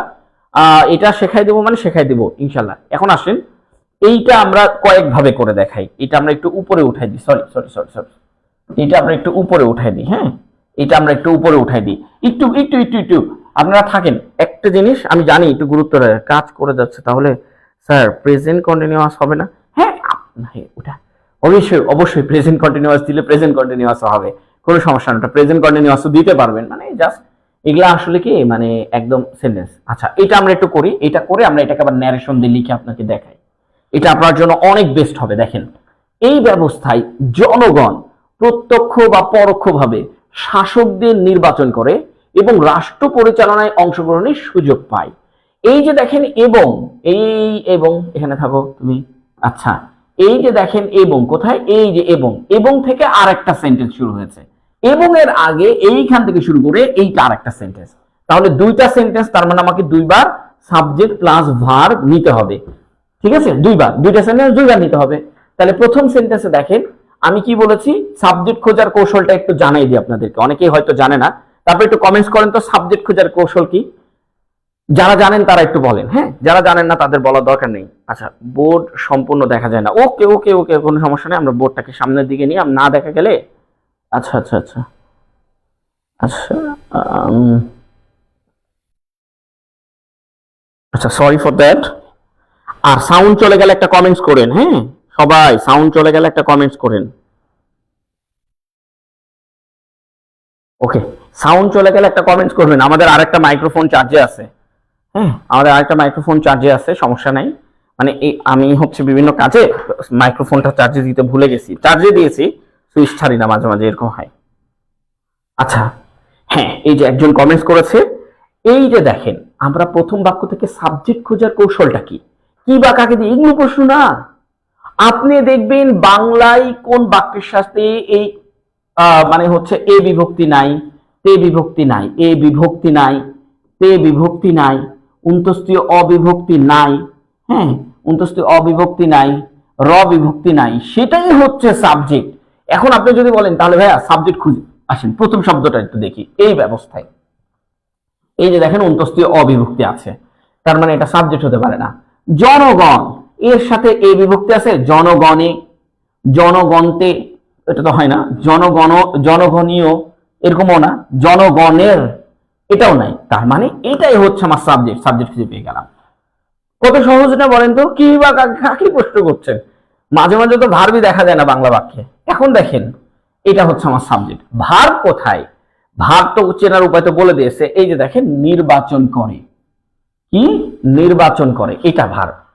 তার মানে এই যে এইখান থেকে আমার ভার্বটা শুরু হয়েছে, তাহলে আমার স্ট্রাকচার কি, সাবজেক্টের পরে ভার্ব বসাবো, কিন্তু শুরুতেই কি আছে, শুরুতে আছে এই ব্যবস্থায়, শুরুতে এটা আছে না, তাহলে এটাই বসান, এই ব্যবস্থা আছে শুরুতে। তাহলে এই ব্যবস্থা ইংলিশটা আমরা কি বলতে পারি, in this situations, in this system, এভাবে বলতে পারি না। অথবা একদম যদি আপনি সংক্ষিপ্ত ভাবে বলতে চান, ইন দিস বসাইলেই হয়ে যায়, ইন দিস বসাইলেই হয়ে যায়। এই যে in this system, in this system এগুলো আমাদের দেশে এখনো শেখানো হয়, হ্যাঁ অথবা ইন দিস সিস্টেম, এগুলো আপনি শিখবেন, শিখবেন না কেন, নর্মাল ইংলিশও শিখবেন, কিন্তু আমাদেরকে কি করতে হবে, আন্তর্জাতিকভাবে লড়াই করতে হবে, ঠিক আছে। ইন দিস সিস্টেম বা ইন দিস সিচুয়েশন যেটাই দেন, বাকি সিস্টেম দুইটাই লিখে ফেলছি, ইন দিস লিখে দিলাম, দিয়ে এখানে কমা দিলাম, সমস্যা আছে, এই ব্যবস্থা কই, এটার মানে ব্যবস্থা। আপনি ইন দিস সিচুয়েশনও দিতে পারেন, ইন দিসও দিতে পারেন, ইন দিস সিস্টেমও দিতে পারেন, তো এটাই হয়ে গেছে। এবার দেখেন জনগণ, জনগণ ইংলিশ আপনি পিপুল দেন, সিটিজেন দেন, যেটা ইচ্ছে সেটা দেন, আমি এখানে পিপুল দিলাম, আমি একটু উপরে লিখি, হ্যাঁ ইন দিস, মানে এটার একটু ন্যারেশন করে দেখাতে হবে, ইন দিস, তারপরে কমা, তারপরে কি পিপল, পিপল, পিপল। এই যে এখন আমি কি লিখেছি, এখানে সাবজেক্ট লিখেছি, সাবজেক্ট যেহেতু লিখে ফেলেছেন এখন ভার্ব লিখে ফেলতে হবে, করার কিছু নাই। ভার্ব কি, নির্বাচন করে, কি ভার্ব, নির্বাচন করে, তাহলে নির্বাচন ইংলিশ কি, ইলেক্ট, ইলেক্ট মানে নির্বাচন করে, তাহলে পিপুল ইলেক্ট। এই যে সাবজেক্ট লিখেছেন, এই যে ভার্ব লিখেছেন, এখন লক্ষ্য করেন, এখন আপনি বলতে পারেন ভাইয়া তাহলে কোনটা আগে বসাবো, প্রত্যক্ষ বা পরোক্ষ ভাবে এইটা আগে বসাবো না শাসকদের এইটা আগে বসাবো, কোনটা আগে বসাবো বলেন তো, মানে কোনটা আপনি আগে বসাতে চান, আপনি যেটা আগে বসাতে চান আমি সেটা আগে বসাবো, বলেন কোনটা আগে বসাতে চান, প্রত্যক্ষ বা পরোক্ষ, এই দুটা কিন্তু একসাথে, যে বা দ্বারা যুক্ত আছে, এই যে এইটা বা এইটা দুইটা কিন্তু যুক্ত আছে প্রত্যক্ষ বা পরোক্ষ ভাবে, অথবা আপনি এই শাসকদেরটা আগে বসাতে পারেন। এখন আপনি কোনটা বসাবেন বলেন, আপনি যেটা বসাতে বলবেন আমি সেটাই বসাবো। প্রিভিয়াস পিডিএফ গুলো আমাদের প্রত্যেকটা ক্লাসের উপরেই আছে, আমাদের প্রত্যেকটা ক্লাসের উপরে পিডিএফ গুলো পিন করে দেওয়া আছে, এখান থেকে ক্লিক করলে আপনি ডাউনলোড করে ফেলতে পারবেন। ওকে, ও আচ্ছা, হাইফেন ব্যবহারের নিয়মটা আসলে বোঝে না, বুঝি না তাই না, এরকম মানে ধরেন হচ্ছে ওই যে আমরা বলি না প্রযুক্তি ভিত্তিক শিক্ষা ব্যবস্থা, তো প্রযুক্তি ভিত্তিক কথাটা যখন বলা হবে, আপনি যখন ইংরেজিতে লিখতে যাবেন তখন প্রযুক্তি ভিত্তিক কথাটা আসে না, তখন কি করতে হয়, টেক বেসড এডুকেশন সিস্টেম। মানে দুইটা কথা বাংলায় যখন একসাথে লেখা থাকে, ইংরেজিতে ওটা লেখা হয় না, এই জন্য তখন আমরা হাইফেনটা ইউজ করে করে লিখি আর কি। আচ্ছা, ওগুলা দেখাবো ওগুলা তো গার্ডিয়ানের নিউ ইয়র্ক টাইমের রুলস আমরা দেখাবো, ওগুলা নিউ ইয়র্ক টাইমের রুলস। হ্যাঁ স্যার, 16 ব্রিগেডের পরীক্ষাগুলোতে যে আনকমন প্যারাগ্রাফ দেয়, আপনার ক্লাস করলে কি সেগুলো পরীক্ষা নিজে নিজে লিখতে পারবো? ভাই 16 থেকে 20 গ্রেডে না, একদম নবম গ্রেড থেকে 20 গ্রেড অথবা বিসিএ আইএলটিএস পরীক্ষায় আপনি যদি পুরো কোর্সটা শেষ করেন, যে কোনো টপিকস, এভরি টপিকস আপনি লিখে উড়িয়ে ভাসিয়ে দিতে পারবেন ইনশাল্লাহ। কেন আমি আপনাকে বলছি, দেখেন আমি এখন বিভিন্ন জায়গায় পরীক্ষা দিই, আপনার জন্য আমার বিশ্বাস না হয়, আমার ফ্যামিলির মানুষ এই পেজে আছে আজকে যেহেতু পেজেই ক্লাস নিচ্ছি, আমার ফ্যামিলির মানুষ এই পেজে আছে। সো পেজ থেকে আপনি যে কোনো মানুষকে জিজ্ঞাসা করেন যে আমি রিটেনের জন্য কতটুকু প্রস্তুতি নিই, আপনি বলতে পারেন ভাই আপনি তো পড়ান এই জন্য আপনি যে কোনো জিনিস পারেন। ভাই অ্যাকচুয়ালি না, আমি যে 30টা টপিকস আপনাকে সিলেক্ট করে দিয়েছি, আপনি যে কোনো প্রশ্ন এই 30টা টপিকস মিলেই লিখে ফেলতে পারবেন, যে কোনো টপিকস। অ্যান্ড দেন আমি আসলে 30টা টপিকস পড়াই, যার কারণে আমার এই 30টা না, আমার আরো বেশি, প্রায় 50টার মতন টপিক্সে আমার মাথায় আছে। কিন্তু যেহেতু আমি আপনাদেরকে 30টা আর 5টা হচ্ছে মানে রিসেন্ট টপিকস গুলো পড়াই, আমারও পড়াশোনা হয়ে যায় রিসেন্ট টপিক্স পড়তে লাগলে। আমি যে আপনাদেরকে 30টা টপিক্স পড়াই, আমি এই 30টা টপিক্সই পড়ি, আমি এতও পড়ি না, আমি 20টা টপিক্স পড়ি, সর্বোচ্চ 20টা টপিক্স আমার খুব বেটার করে জানা আছে, মানে এগুলা তথ্য সবকিছু জানা আছে, আমি সুন্দর করে এখানে যে 30টা টপিক্সটা পড়বেন, যে কোনো পরীক্ষায় আপনার যেটা আসবে আপনি ইচ্ছা মতন লিখবেন, একদম এটার সাথে ওইটা অ্যাটাচমেন্ট করে করে লিখতে পারবেন, কোনো সমস্যা নাই। এখন আসেন এটা দেখেন, ইলেক্ট, তাহলে আমার সাবজেক্ট লেখা হয়ে গেল, ভার্ব লেখা হয়ে গেল। এখানে কয়েকজন বলতেছে যে ক্লাস কি রেকর্ড থাকবে? হ্যাঁ, ক্লাস রেকর্ড থাকবে। আচ্ছা, আসলাম খান, না আমার মধ্যে অস্থিরতা কাজ করতেছে না আসলে, আবার আরেকটা ক্লাস আছে তো এই জন্য তাড়াতাড়ি করতে হয়। আচ্ছা, অস্থিরতা কাজের কোনো কিছু নাই, আমি আস্তে আস্তেই লিখি, অস্থিরতা কাজ করলে তো ধ্রুম করে লিখে দিয়ে চলে যাব। আচ্ছা, ওইটা লিখতে লেগে হয়ে যায়, আসলে পড়াচ্ছি না, মানে মেন্টালিটি হচ্ছে যে দেখেন সন্ধ্যা 7টায় একটা ক্লাস নিয়েছি, এই যে রাত 9টায় ক্লাস নিচ্ছি, 11টায় ক্লাস, 10:30টায় ক্লাস নিব, একের পর এক যখন ক্লাস নিতে থাকবো তখন এটা হতে থাকে, এটা স্বাভাবিক। হ্যাঁ, এটা হতে থাকে। এখন ধরেন আমি যদি শাসকদের এই কথাটা লিখতে চাই, তাহলে এখানে সরাসরি লেখা যাবে। শাসকদের ইংলিশ আপনি দুইভাবে লিখতে পারেন, একটা হচ্ছে রুলার্স, একটা হচ্ছে লিডার্স। ঠিক আছে, একটা রুলার্স, একটা লিডার্স। হ্যাঁ, আচ্ছা, না না, ইংরেজিতে চিন্তা করবেন না কখনো, ইংরেজিতে চিন্তা করবেন না, বাংলায় লিখতে লিখতে ইংরেজি, বাংলা যখন আপনার মাথায় আসবে আপনি ইংরেজি অটোমেটিক চলে আসবে, আপনার যখনই বাংলা আসবে তখন অটোমেটিক ইংরেজি আসবে। করতে থাকেন, দেখেন হয়ে যাবে। এখন ধরেন শাসকদের কথাটা লিখলে এখানে সরাসরি লেখা যায়, কিন্তু যদি আমি প্রত্যক্ষ আর পরোক্ষ এই কথাটা আগে আছে তাই এই কথাটা আগে লিখতে চাই, তাহলে এখানে একটা কমা দিতে হবে। কি দিতে হবে? এখানে একটা কমা দিতে হবে। আর প্রত্যক্ষ ইংলিশটা কি? ডিরেক্টলি। আর বা ইংলিশ কি? Or indirectly. পরোক্ষ ইংলিশ হচ্ছে ইনডিরেক্টলি। ঠিক আছে, পরোক্ষ ইংলিশ কি? ইনডিরেক্টলি। ওকে, ইনডিরেক্টলি এইভাবে দিতে হবে। কেন এটা আমি করলাম দেখেন, এইটা হচ্ছে একটা ট্রানজিটিভ ভার্ব, বুঝছেন তো? ট্রানজিটিভ ভার্বের পরে সরাসরি না কোনো অ্যাডভার্ব বসতে পারে না। ট্রানজিটিভ ভার্ব মানে এর একটা অবজেক্ট দরকার হয়। তো আপনি যখন অবজেক্টটা বসাবেন না, মানে কিছু ভার্ব আছে এগুলো হচ্ছে ট্রানজিটিভ ভার্ব, এরপরে সরাসরি অবজেক্টই বসবে, নাউন বসবে। অবজেক্ট মানে এখানে একটা নাউন অথবা প্রোনাউন বসবে, কিন্তু আমি আসলে নাউন অথবা প্রোনাউনের কোনোটাই না দিই, ডিরেক্টলি অর ইনডিরেক্টলি এটা একটা অ্যাডভার্ব। এটা যখন বসাতে যাব তখন একটা কমা দিয়ে তারপরে বসাবো, তাহলেই বসে যাবে। বুঝতে পারছেন? এগুলো আপনি ক্লাসের মধ্যে আরো শিখবেন আস্তে আস্তে। শাসকদের, আর ডিরেক্টলি আর ইনডিরেক্টলি। আর এটা কি? শাসকদের। কাদের শাসক? আমাদের শাসক না, তাহলে পিপুলের শাসক, তাহলে দেয়ার রুলার, রুলার্স অথবা লিডার্স। মানে রুলার লিখলেই হইতো, কিন্তু একটু সৌন্দর্য বৃদ্ধি করার জন্য আমি দেয়ার কথাটা যুক্ত করলাম। দেয়ার রুলার্স, রুলার্স অথবা লিডার্স, যেটাই দিবেন হবে। এখন কথা শুনেন, এখন এখানে কথাটা হচ্ছে যে আপনাদের পরীক্ষাতে এই জায়গায় হিজ কথাটা লেখা থাকবে, এখানে হার কথাটা লেখা থাকবে, অথবা এখানে দিস কথাটা লেখা থাকবে। আর আপনাকে বলবে যে সেন্টেন্সের কোন জায়গায় ভুল আছে। এই যে দেখেন পিপল, পিপলের সাথে অবজেক্ট হিসেবে দেয়ারই বসে, পিপলের সাথে অবজেক্ট হিসেবে দেয়ারই বসে, পজিটিভ ফর্ম হিসেবে দেয়ারই বসে। সো এখানে দেয়ারই বসবে। সেগুলাতে পরীক্ষার হলে ধরতে পারবেন না কোন জায়গায় ভুল, এইখানে ভুল, বুঝতে পেরেছেন? দেয়ার রুলার। এখন লক্ষ্য করেন বাকি কি আছে, প্রত্যক্ষ পরোক্ষভাবে শাসকদের। আমি জাস্ট এই দেয়ারটা লিখলাম সৌন্দর্য বৃদ্ধির জন্য এটা। এখন দেখেন এখানে কি আছে, এবং আছে, সো আপনি এখানে এন্ড দিয়ে দিলেন। তারপরে কি, রাষ্ট্র পরিচালনায় অংশগ্রহণের সুযোগ পায়। এন্ড থেকে এইটা আরেকটা সেন্টেন্স, এন্ড থেকে এটা কি আরেকটা সেন্টেন্স, এই যে এখান থেকে এই পর্যন্ত কি আরেকটা সেন্টেন্স। এখন এই সেন্টেন্সের প্রথমে সাবজেক্টটা বসাতে হবে। এটা হচ্ছে কম্পাউন্ড সেন্টেন্স, কম্পাউন্ডে প্রথমে সাবজেক্ট তারপরে ভার্ব বসাতে হয়, মানে এন্ড লেখার পরে পরের ক্লজে যেয়ে প্রথমে সাবজেক্ট আর ভার্বটা নিয়ে আসতে হয়। এখন যেহেতু এখানে আমি সাবজেক্ট খুঁজে পাচ্ছি না, তাহলে সাবজেক্ট বসাবো না, শুরুতে কি করব, ভার্ব বসাবো। এই যে দেখেন সুযোগ পায়, এটা হচ্ছে আমার ভার্ব। সাবজেক্ট নাই, রাষ্ট্র পরিচালনায়, এই যে দেখেন রাষ্ট্র আপনি বলতে পারবেন না, কারণ রাষ্ট্র পরিচালনায়, পরিচালনা একসাথে, তাই হচ্ছে না। অংশগ্রহণের এর সাথে অবিভক্তি আছে, সাথে অন্তস্থীয় অবিভক্তি আছে, তার মানে সাবজেক্ট আপনি পাচ্ছেন না। তখন কি করবেন, সুযোগটা, সুযোগ পায় এর ইংলিশ কি, গেট টু চান্স, ঠিক আছে? আচ্ছা, অথবা get a chance, get to chance না লিখে আপনি লিখবেন কি, get a chance, get a chance. আচ্ছা, আর লিখানো দরকার নাই, গেট চান্স এটা লিখলেই হবে। আমি এখানে গেট আ চান্স এইভাবে লিখলাম, ঠিক আছে? কারণ দুইটা যেহেতু মানে এটা নাউন, সমস্যা নাই, গেট আ চান্স এইভাবে লিখবেন যে সুযোগ পাই, এর ইংলিশ কি, গেট আ চান্স। কিসের সুযোগ পাই, গেট মানে হচ্ছে পাওয়া, চান্স মানে হচ্ছে সুযোগ। গেট আ চান্স কিসের সুযোগ পাই, অংশগ্রহণের সুযোগ পাই। তাহলে দেখেন অংশগ্রহণের, এই যে এর সাথে র বিভক্তি আছে, তাই এখানে একটা অফ বস্তু, কি বস্তু, অফ পার্টিসিপেশন, পার্টিসিপেটিং।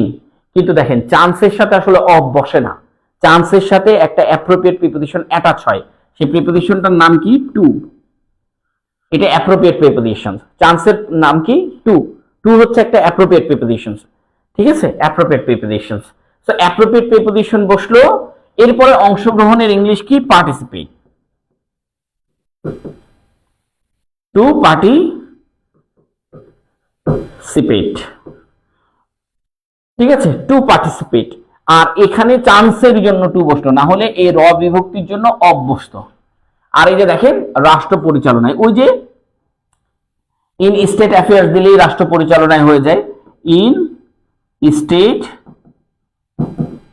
অ্যাফেয়ার্স এটা দিলেই রাষ্ট্র পরিচালনা হয়ে যায়, ইন স্টেট অ্যাফেয়ার্স এটা দিলেই রাষ্ট্র পরিচালনা হয়ে যায়।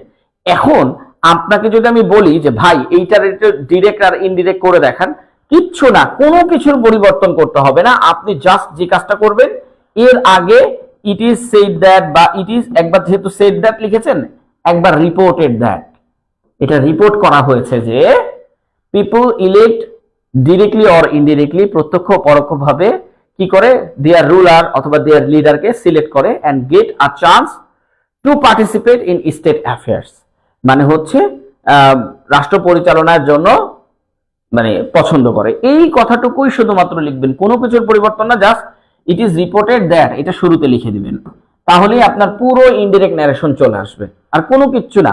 হ্যাঁ, তবে গল্পের ক্ষেত্রে কিন্তু আপনার টেন্সের পরিবর্তন করতে হবে। হ্যাঁ, যেমন এখানে দেখেন ইলেক্ট, এখানে লিখতে হবে ইলেক্টেড, গল্পের ক্ষেত্রে টেন্সের পরিবর্তন করতে হবে। এখানে যেমন গেট, এখানে শুধু গট লিখতে হবে, এই, বুঝতে পেরেছেন? এটা গল্পের ক্ষেত্রে, গল্পের ক্ষেত্রে আপনাকে টেন্সের পরিবর্তন করতে হবে, যেহেতু এটা আমরা গল্প বলতেছি না, এটা একটা স্টেট বলতেছি, তো এখানে কোনো কিছুর পরিবর্তন আমাকে করতে হচ্ছে না, ঠিক আছে? এখানে কোনো কিছুর পরিবর্তন আমার করতে হচ্ছে না, ইট ইজ সেড দ্যাট।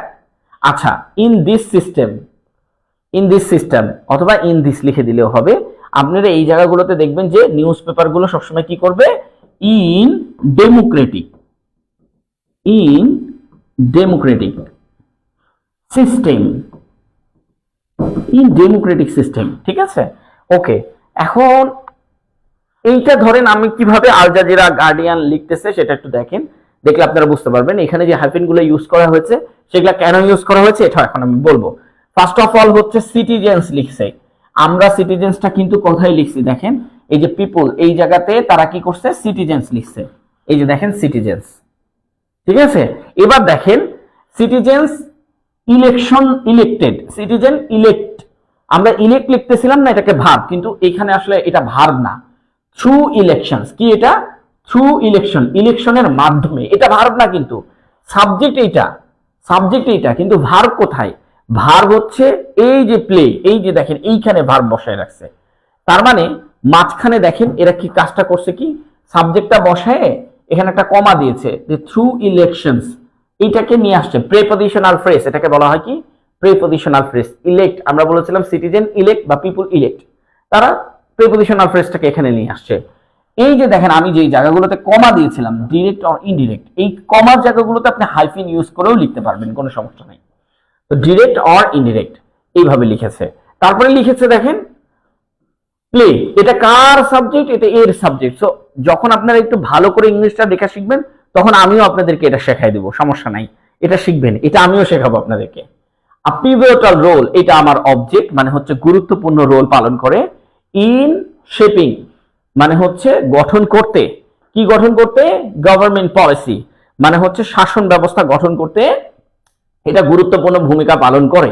খালি এই প্রিপজিশনাল ফ্রেজটাকে মাঝখানে নিয়ে আসা হয়েছে। আর ডিরেক্ট অর ইনডিরেক্ট, এই নাউন ফ্রেজ, এটাকে ডিরেক্টলি অর ইনডিরেক্টলি বলেনি, ডিরেক্ট অর ইনডিরেক্ট, এটা হচ্ছে আপনার ভার্ব, এটা না, এটা ডিরেক্ট অর ইনডিরেক্ট, এটা ভার্ব।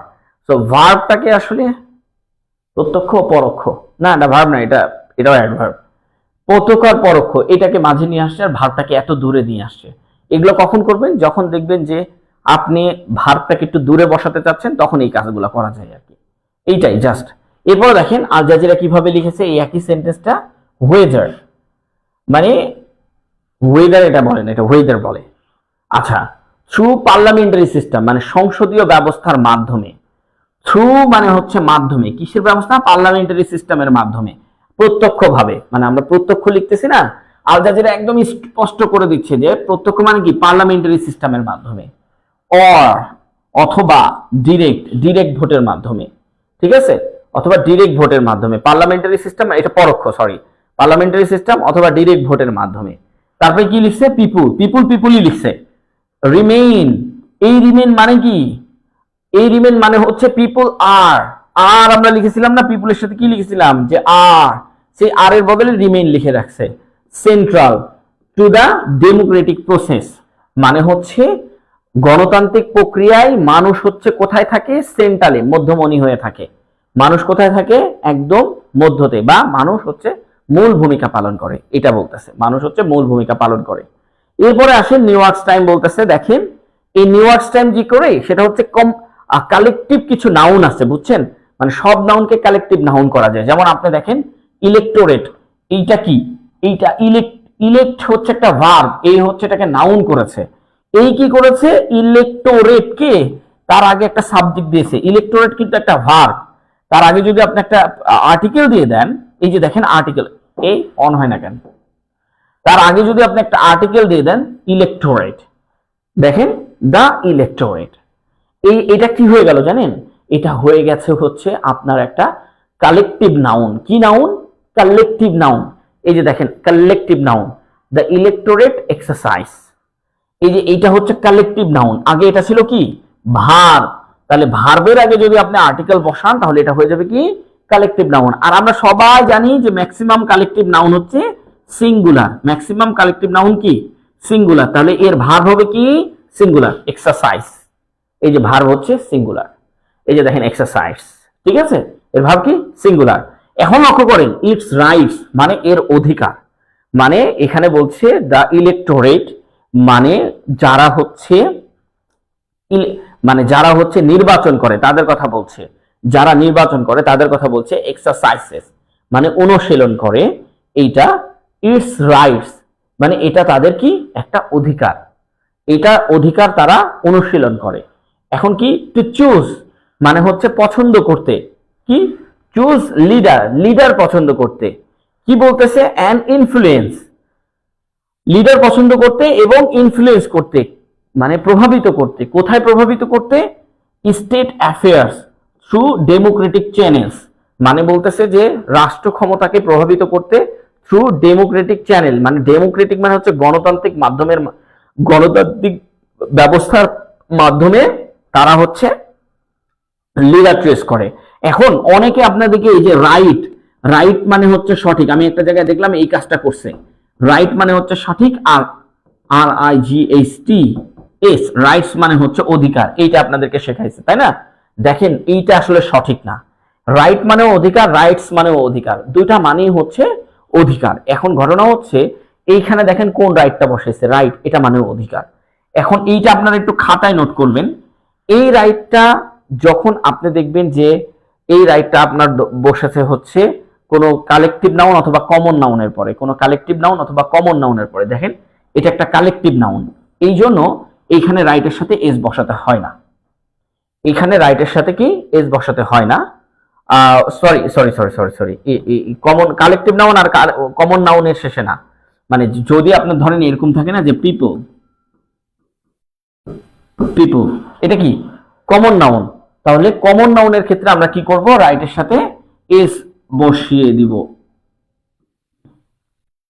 এই যে এস বসাবো, মানে কালেকটিভ নাউন আর কমন নাউনের ক্ষেত্রে এস বসাবো রাইটের সাথে, আর কালেকটিভ নাউন আর কমন নাউন না থাকলে এস বসাবো না। এখন আপনি বলতে পারেন ভাই এই যে এটা তো কালেকটিভ নাউন, তাহলে এখানে এস বসালাম না কেন?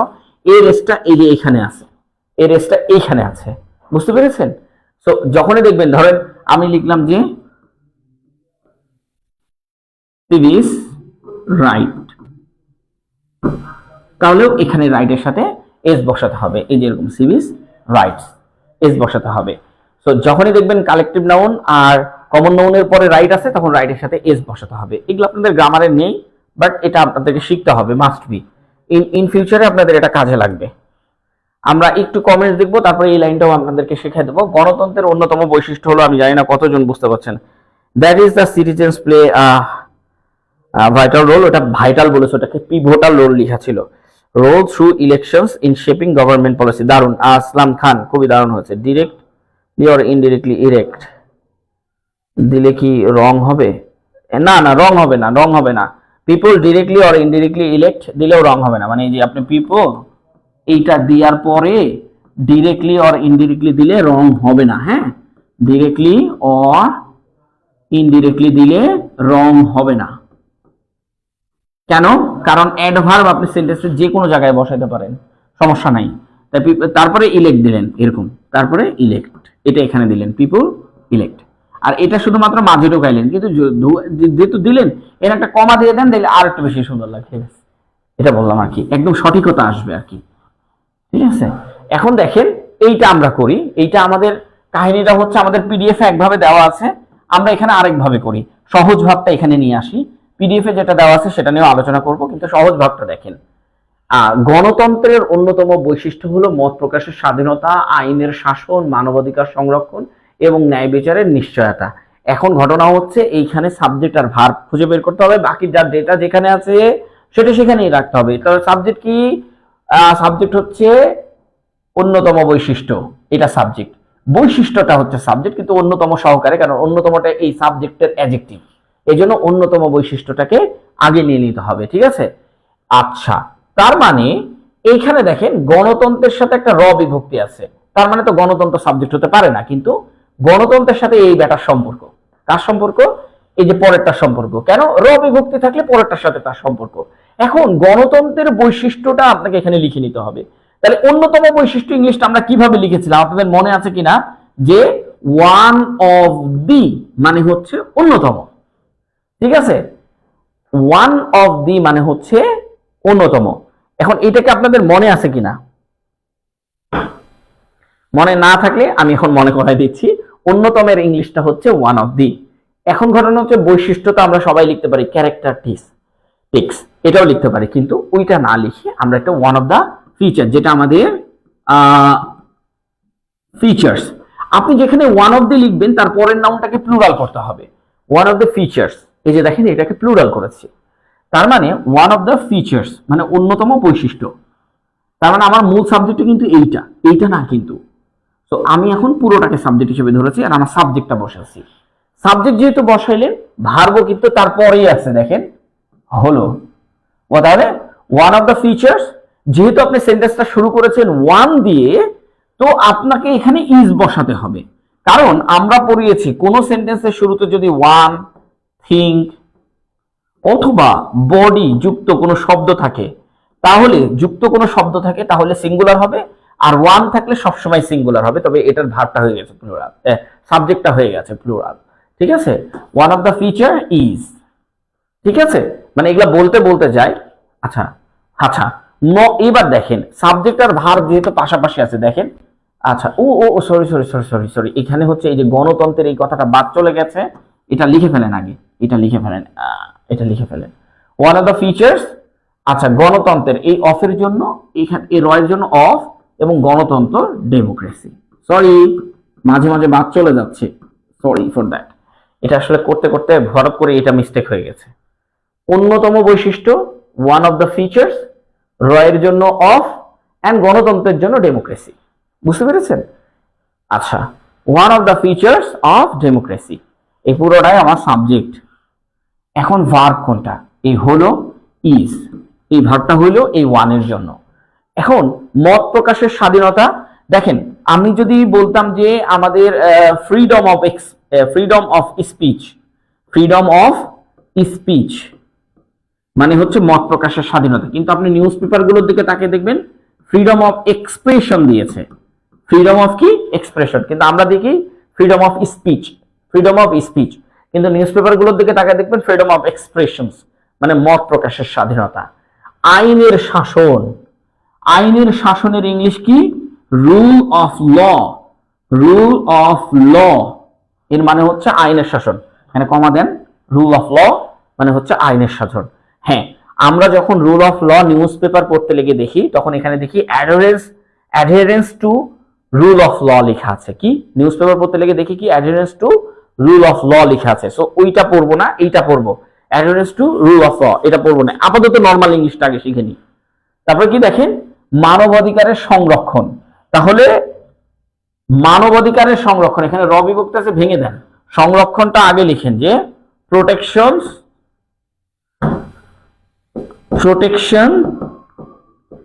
Of human rights. এখন লক্ষ্য করেন এখানে হিউম্যানের সাথে রাইটস এর সাথে এস দিতে হবে। কেন দিতে হবে? এই যে হিউম্যানটা দেখতে পাচ্ছেন, এটা হচ্ছে কমন নাউন, এন্ড কমন নাউনের সাথে রাইট লিখলে এস দিতে হবে, কালেকটিভ নাউনের সাথে রাইট লিখলে এস দিতে হবে। অন্য নাউন ধরেন মাই রাইট, তখন আর এস দিতে হবে না। ঠিক আছে, মারুফ রাইটস মানে আমার অধিকার, মারুফের অধিকার। তারপরে ধরেন the right of the person মানে হচ্ছে এই মানুষের অধিকার। তো দেখেন এই রাইট গুলোর সাথে কখনো দিতে হবে না, কারণ এগুলো কমন নাউন না, কমন নাউনের সাথে সবসময় রাইটের সাথে এস দিতে হবে, এটা মাথায় রাখেন, তাহলেই হবে, অথবা কালেকটিভ নাউনের সাথে।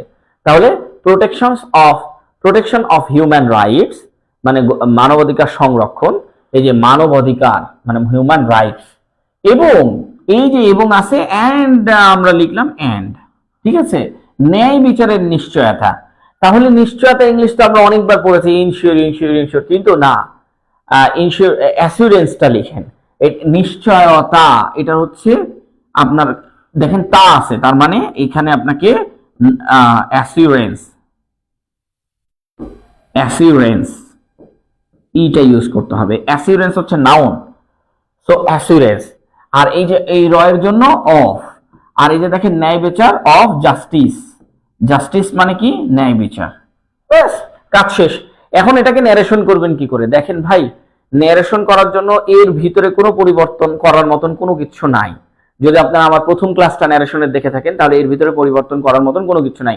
আপনারা প্রথম ক্লাসে যে ইজের পরিবর্তন দেখেছেন, ইজ থাকলে ওয়াজ হবে, এইটা গল্পের ক্ষেত্রে, নট এখানে না। এখন ওই 10টার মধ্যে একটা এখানে যুক্ত করে দেন, ইট ইজ রিপোর্টেড দ্যাট, বা it is said that, it is believe that, it is emphasise that, it is expected that, it is hope that, যেটা সেটা আপনি এখানে যুক্ত করে দেন, আপনার হয়ে যাবে ন্যারেশন। সো এগুলো যদি আপনি যুক্ত করে দেন, ইট ইজ বিলিভ দ্যাট, ধরেন এখানে আমরা বললাম ইট ইজ বিলিভ দ্যাট, এই জায়গায় লিখে দিলাম ইট is believe that one of the features of democracy is freedom of speech, expression speech অথবা এক্সপ্রেশনস, ফ্রিডম অফ লিখতে ভুলে গেছি, ফ্রিডম অফ স্পিচ, এক্সপ্রেশনস, আর তারপরে হচ্ছে রুল অফ ল, অফ লিখতে ভুলে গেছে ওটা, হ্যাঁ, protection of human rights and assurance of justice, এই কথাটা লিখে দিলেন। ঠিক আছে, লিখে দেওয়ার পরে আপনি এখানে আসলেন, যে গার্ডিয়ান পত্রিকাতে আসলাম আমরা, গার্ডিয়ান পত্রিকাতে এসে দেখবো যে এরা কিভাবে লিখেছে।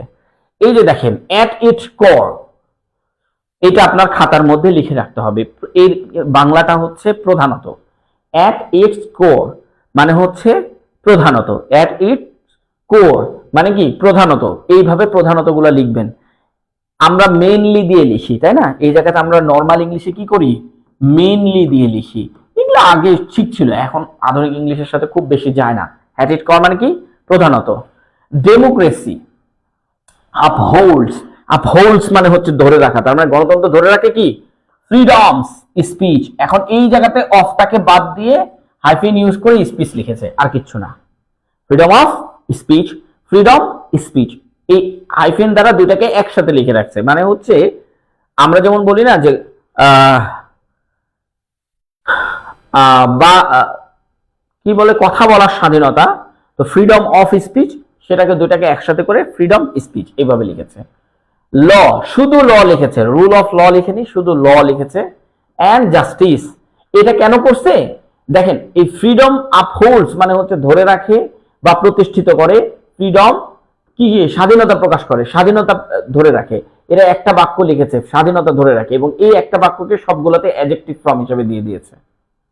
একটা সবগুলোতে অ্যাডজেক্টিভ ফর্ম, মানে ফ্রিডম অফ স্পিচ মানে বাক স্বাধীনতা, ফ্রিডম অফ ল মানে আইনের স্বাধীনতা, এন্ড জাস্টিস মানে ন্যায় বিচারের স্বাধীনতা। তাই একটা শুধুমাত্র দিয়ে রাখছে, বাকি সবগুলোকে আইডেন্টিফাই করে দিয়েছে এইভাবে, বুঝতে পারছেন? এন্ড জাস্ট প্রোটেক্টটাকে আলাদা করেছে, যে protects the fundamental rights, protects the fundamental rights মানে কি করছে, যে আমাদের মৌলিক অধিকার রক্ষা করতে, অফ ইন্ডিভিজুয়ালস, ইন্ডিভিজুয়ালস হচ্ছে আমার কমন নাউন, তাই রাইটের সাথে এস বসেছে। এই রাইটটা হচ্ছে এই ইন্ডিভিজুয়ালস এর রাইট। জাস্ট আমরা বলি না যে পিপল রাইট, পিপল রাইটস, এই পিপল রাইটস কে আরেকভাবে লেখা যায় right of people, rights of people, সৌন্দর্য বৃদ্ধি, বুঝতে পেরেছেন? এটা মানে দেখেন পিপল রাইটস মানে মানুষের অধিকার, আর এটা হচ্ছে এটা মানেও মানুষের অধিকার, একই জিনিস, জাস্ট একটু স্টাইল করে লেখা। জাস্ট এতটুকু শুধুমাত্র আপনাকে পার্থক্যটাকে আইডেন্টিফাই করতে হবে। এবার আসেন আল জাজিরার কথা লিখি। আল জাজিরাও একই জিনিস আপনাদের সাথে শেয়ার করেছে। আচ্ছা, ডেমোক্রেসি বেসড ইফোর্টস, আচ্ছা democracy based efforts from freedom of express, rule of law, protections of human rights, and কি বলছে যে moreover security of justice. Thank you, এটা আরো সুন্দর হয়েছে, মাশাআল্লাহ মাশাআল্লাহ। রায়ান অবভিয়াসলি অনেক সুন্দর হয়েছে। এবার আসেন আল জাজিরা আমাদের কি কিভাবে শেখাচ্ছে সেটা দেখি। ডেমোক্রেসি ইজ বিল্ড মানে এটা হচ্ছে প্যাসিভ ভয়েসে লিখেছে, কিন্তু আপনারা বুঝবেন না, এটা হচ্ছে প্যাসিভ সেন্স বলে এটাকে। ডেমোক্রেসি ইজ বিল্ড, ঠিক আছে, on the foundation of expressions মানে গণতন্ত্র তৈরি হয় on the foundation of expressions মানে বলছে গণতন্ত্র তৈরি হয় আমাদের যেই অধিকার আছে সেই অধিকারকে প্রকাশ করার জন্য, প্রকাশ করার মাধ্যমে বা প্রকাশ করার উপরে গণতন্ত্র তৈরি হয়। লিগ্যাল ইকুয়ালিটি মানে হচ্ছে সাম্যতা, মানে সঠিক সাম্যতা, কিন্তু এখানে আমরা বলবো সাম্যতা। হিউম্যান ডিগনিটি মানে হচ্ছে, এখানে ডিগনিটি মানে সম্মান, অনেকেই বলবে এটা মানে সম্মান, মানে হিউম্যান ডিগনিটি মানে মানুষের অধিকার, বুঝতে পারছেন? এন্ড ফেয়ার জাস্টিস, আমরা কি বলেছিলাম যে ফেয়ার জাস্টিস মানে হচ্ছে একদম নিরপেক্ষ বিচার, ন্যায় বিচারের উপরে ভিত্তি করে ডেমোক্রেসি তৈরি হয়, তাই বলতেছে ন্যায় বিচারের উপর ভিত্তি করে কি তৈরি হয়, ডেমোক্রেসি তৈরি হয়, এই কথাটুকু বলতেছে এইভাবে। এবং এইখানেও আপনি এইভাবে তৈরি করতে পারবেন। এগুলো আপাতত দেখতে দেখতে যান, ইনশাল্লাহ আমি এগুলোর উপরে আবার একটা ক্লাস নিব। হ্যাঁ, আল জাজিরা, নিউ ইয়র্ক টাইমের উপরে আলাদা আলাদা করে ক্লাস নিব, আলাদা আলাদা করে ক্লাস নিব, প্রত্যেকটা সেন্টেন্স লিখে লিখে দেখাবো। কিন্তু এখন আপাতত আপনারা দেখেন যে আপনাদের লেখা থেকে কোন কোন জায়গাগুলোতে পার্থক্য। Core Democratic tense, core Democratic tense মূল ভিত্তিগুলোর ধারা। ইনক্লুড, ইনক্লুড হচ্ছে এখানে প্রিপজিশনস, হ্যাঁ মানে এইটা আচ্ছা সরি না, ইনক্লুড এখানে ভার্ব। আচ্ছা, ইনক্লুড মানে অন্তর্ভুক্ত আছে সিভিল লিবার্টিস মানে মানুষের স্বাধীনতার বা জনগণের স্বাধীনতার উপরেই ভিত্তি করে এখানে কি গণতন্ত্রের মূল ভিত্তিগুলো গড়ে ওঠে, ঠিক আছে? এই না কি আমি বলি, এই যে দেখেন কো ডেমোক্রেটিক 10x, এই 10x টা হচ্ছে আমার ভার্ব এখানে হিসাবে ধরে রাখছে, বুঝছেন? কো ডেমোক্রেটিক 10x মানে হচ্ছে এই গণতন্ত্রের ভিত্তিগুলো ইনক্লুড সিভিল লিবার্টিস। না, এখানে কোনো ভার্বই নাই, এটা একটা নাউন ফ্রেজ, এটা একটা noun phrase. Co democratic 10x including civil liberties, এখানে কোনো নাউন নাই, এটা একটা পুরোই একটা নাউন ফ্রেজ আর কি। আচ্ছা, তারপরে কি বলতেছে? Legal accountability. অ্যাকাউন্টেবিলিটি মানে হচ্ছে দায়বদ্ধতা। হ্যাঁ, legal accountability and the safeguarding of human rights মানে সঠিক দায়বদ্ধতা এবং সেফগার্ডিং মানে ওই যে আমরা প্রোটেকশন বা প্রোটেক্ট বলতেছি না, এই যে প্রোটেক্টস, এই প্রোটেক্টস এর আরেকটা হচ্ছে সেফগার্ডিং। সেফগার্ডস এখানে নাউন করে রেখেছে, সেফগার্ডিং অফ হিউম্যান রাইটস মানে মানুষের অধিকার। তা আপনি এটার পাশাপাশি এটা লিখে রাখবেন, কারণ এগুলো আপনাদের সিনোনিম পরীক্ষায় আসে, বিভিন্ন এক্সামেটিক পরীক্ষাগুলোতে আসে। এন্ড দেন আমরা এটা দেখি, আমি জানি না কতজন আছে। আচ্ছা স্যার, কোর্স ফি এবং ভর্তি হবার নিয়ম সম্পর্কে কিছু বলেন। কোর্স ফি আমি আপনাদের কাছে একটা জিনিস, যারা আছেন একটু একটু একটু অপেক্ষা করেন, আমি দেখি কতজন আছে। আমার এখান থেকে দেখা যাচ্ছে না, এখান থেকে দেখেন এই যে কমে গেছে, দেখছেন? আচ্ছা, একটু আমি আপনাদের সাথে একটা জিনিস শেয়ার করি ভাই, একটা জিনিস একটু মাথায় নেন। আমাদের একটু ভালো করেই বলি, একটু ভালো করে বলি, এই অংশটা কেটে আমরা আবার দিয়ে দিব। হ্যাঁ, আচ্ছা, ফার্স্ট অফ অল আমি এই পেজটা 6 মাস আগে লঞ্চ করি, যখন এই পেজের মেম্বার মাত্র 15 জন ছিল। আপনারা জানেন না, আমি একটু আপনাদেরকে জানিয়ে দিই, যখন এই পেজের মেম্বার ছিল মাত্র 15 জন, 6 মাস আগে আমি এই পেজটা লঞ্চ করি। অ্যান্ড এই 6 মাস পরে যখন আমি এই পেজটা লঞ্চ করি, মানে 6 মাস আগে যখন আমি এই পেজটা লঞ্চ করি, তখন ছিল 4 জুলাই আমি এটা লঞ্চ করি, মাত্র 15 জন ছিল। তো আমি যেগুলো প্রতিষ্ঠানে পড়াইতাম সেগুলো প্রতিষ্ঠান থেকে আমি বের হয়ে আসি এবং আমি এই পেজটা খুলি, কারণ আমি একটা জবেও জয়েন করি। তো যখন আমি এটাতে শুরু করি কাজ, তখন একজন টিচার মিটি মিটি হেসে হেসে মানে বলতেছে যে হ্যাঁ, আমরা লাখ লাখ পেজ নিয়ে পারতেছি না, তোমাকে দিয়ে ক্লাস নামাইছি, তারপরেও আমি পাচ্ছি না, আর তুমি 15 জন পেজ নিয়ে তুমি কি বিজনেস করবা? তখন আমি একটা কথাই বলেছিলাম যে আমি বিজনেসই করব না, আমি 6 মাস এই পেজের উপরে পরিশ্রম দিব, আমার যা টাকা আসবে আমি এই পেজে ঢেলে দিব, এই পেজের মানুষগুলোর জন্য ঢেলে দিব, আমি এই 6 মাস কোনো কিছু করব না। এন্ড দেন 6 মাসে আমার কতজন মেম্বার হবে এটা আমি জানি না। আলহামদুলিল্লাহ আজকে আমাদের 32,000 মেম্বার, আজকে আমাদের ইংলিশ ক্যাপসুল পেজে 32,000 মেম্বার। এবং আমি 6 মাসে এই পেজে প্রাথমিকভাবে যখন আমি এটাকে বুস্টিং করি বা বিভিন্নভাবে ক্লাসগুলো নিতে থাকি, এই যে বোর্ড, এটা কি নিয়ে আমি এটা বোর্ড নিয়ে আসি, যেটা আসলে ওরাও কখনোই কল্পনা করেনি যে আমি এত খরচ করব আর কি। তো আমি বলছিলাম যে 6 মাস আমার দরকার নাই, আপনারা যে টাকাটা আমাকে দিবেন একদম রিজনেবল প্রাইস, মাত্র 499 টাকা প্রাইস আমি রেখেছিলাম। কারণ এইটা করলে কি হয়, অনেক মানুষ এই কোর্সটা করতে পারবে, আর এই 499 টাকা আপনাদের মাধ্যমে নিয়ে আমি এটা হয়তো আমাদের প্রতিষ্ঠানে খাটিয়ে দিচ্ছি। মানে মুনাফা যেটাই আসছে তার পুরোটাই আমি আমি এই প্রতিষ্ঠানের জন্য দিয়ে দিয়েছি, এই প্রতিষ্ঠানের লোক নিয়োগে দিয়েছি, মডারেটর টিমকে দিয়েছি, যারা মেসেজিং করছে তাদেরকে দিয়েছি, বুস্টিং এ দিয়ে দিয়েছি, এবং আমি টাকা সব দিয়ে দিয়েছি। অ্যাকচুয়াল কথা বলে দিলাম আপনাদেরকে, আমার এক মাসে শুধু পেজের খরচই চলে যায় 28,000 টাকা। তো মাসে যদি 28,000 টাকা থাকে, তাহলে আপনি গোনে দেখেন 3 মাস আপনাদের কোর্স ফি, 3 মাসে আমি 499 টাকা নিই না, তো 3 মাসে গোনে দেখেন কত হাজার টাকা চলে যাচ্ছে। হ্যাঁ, প্রায় কাছাকাছি 50,000 টাকার উপরে আর কি।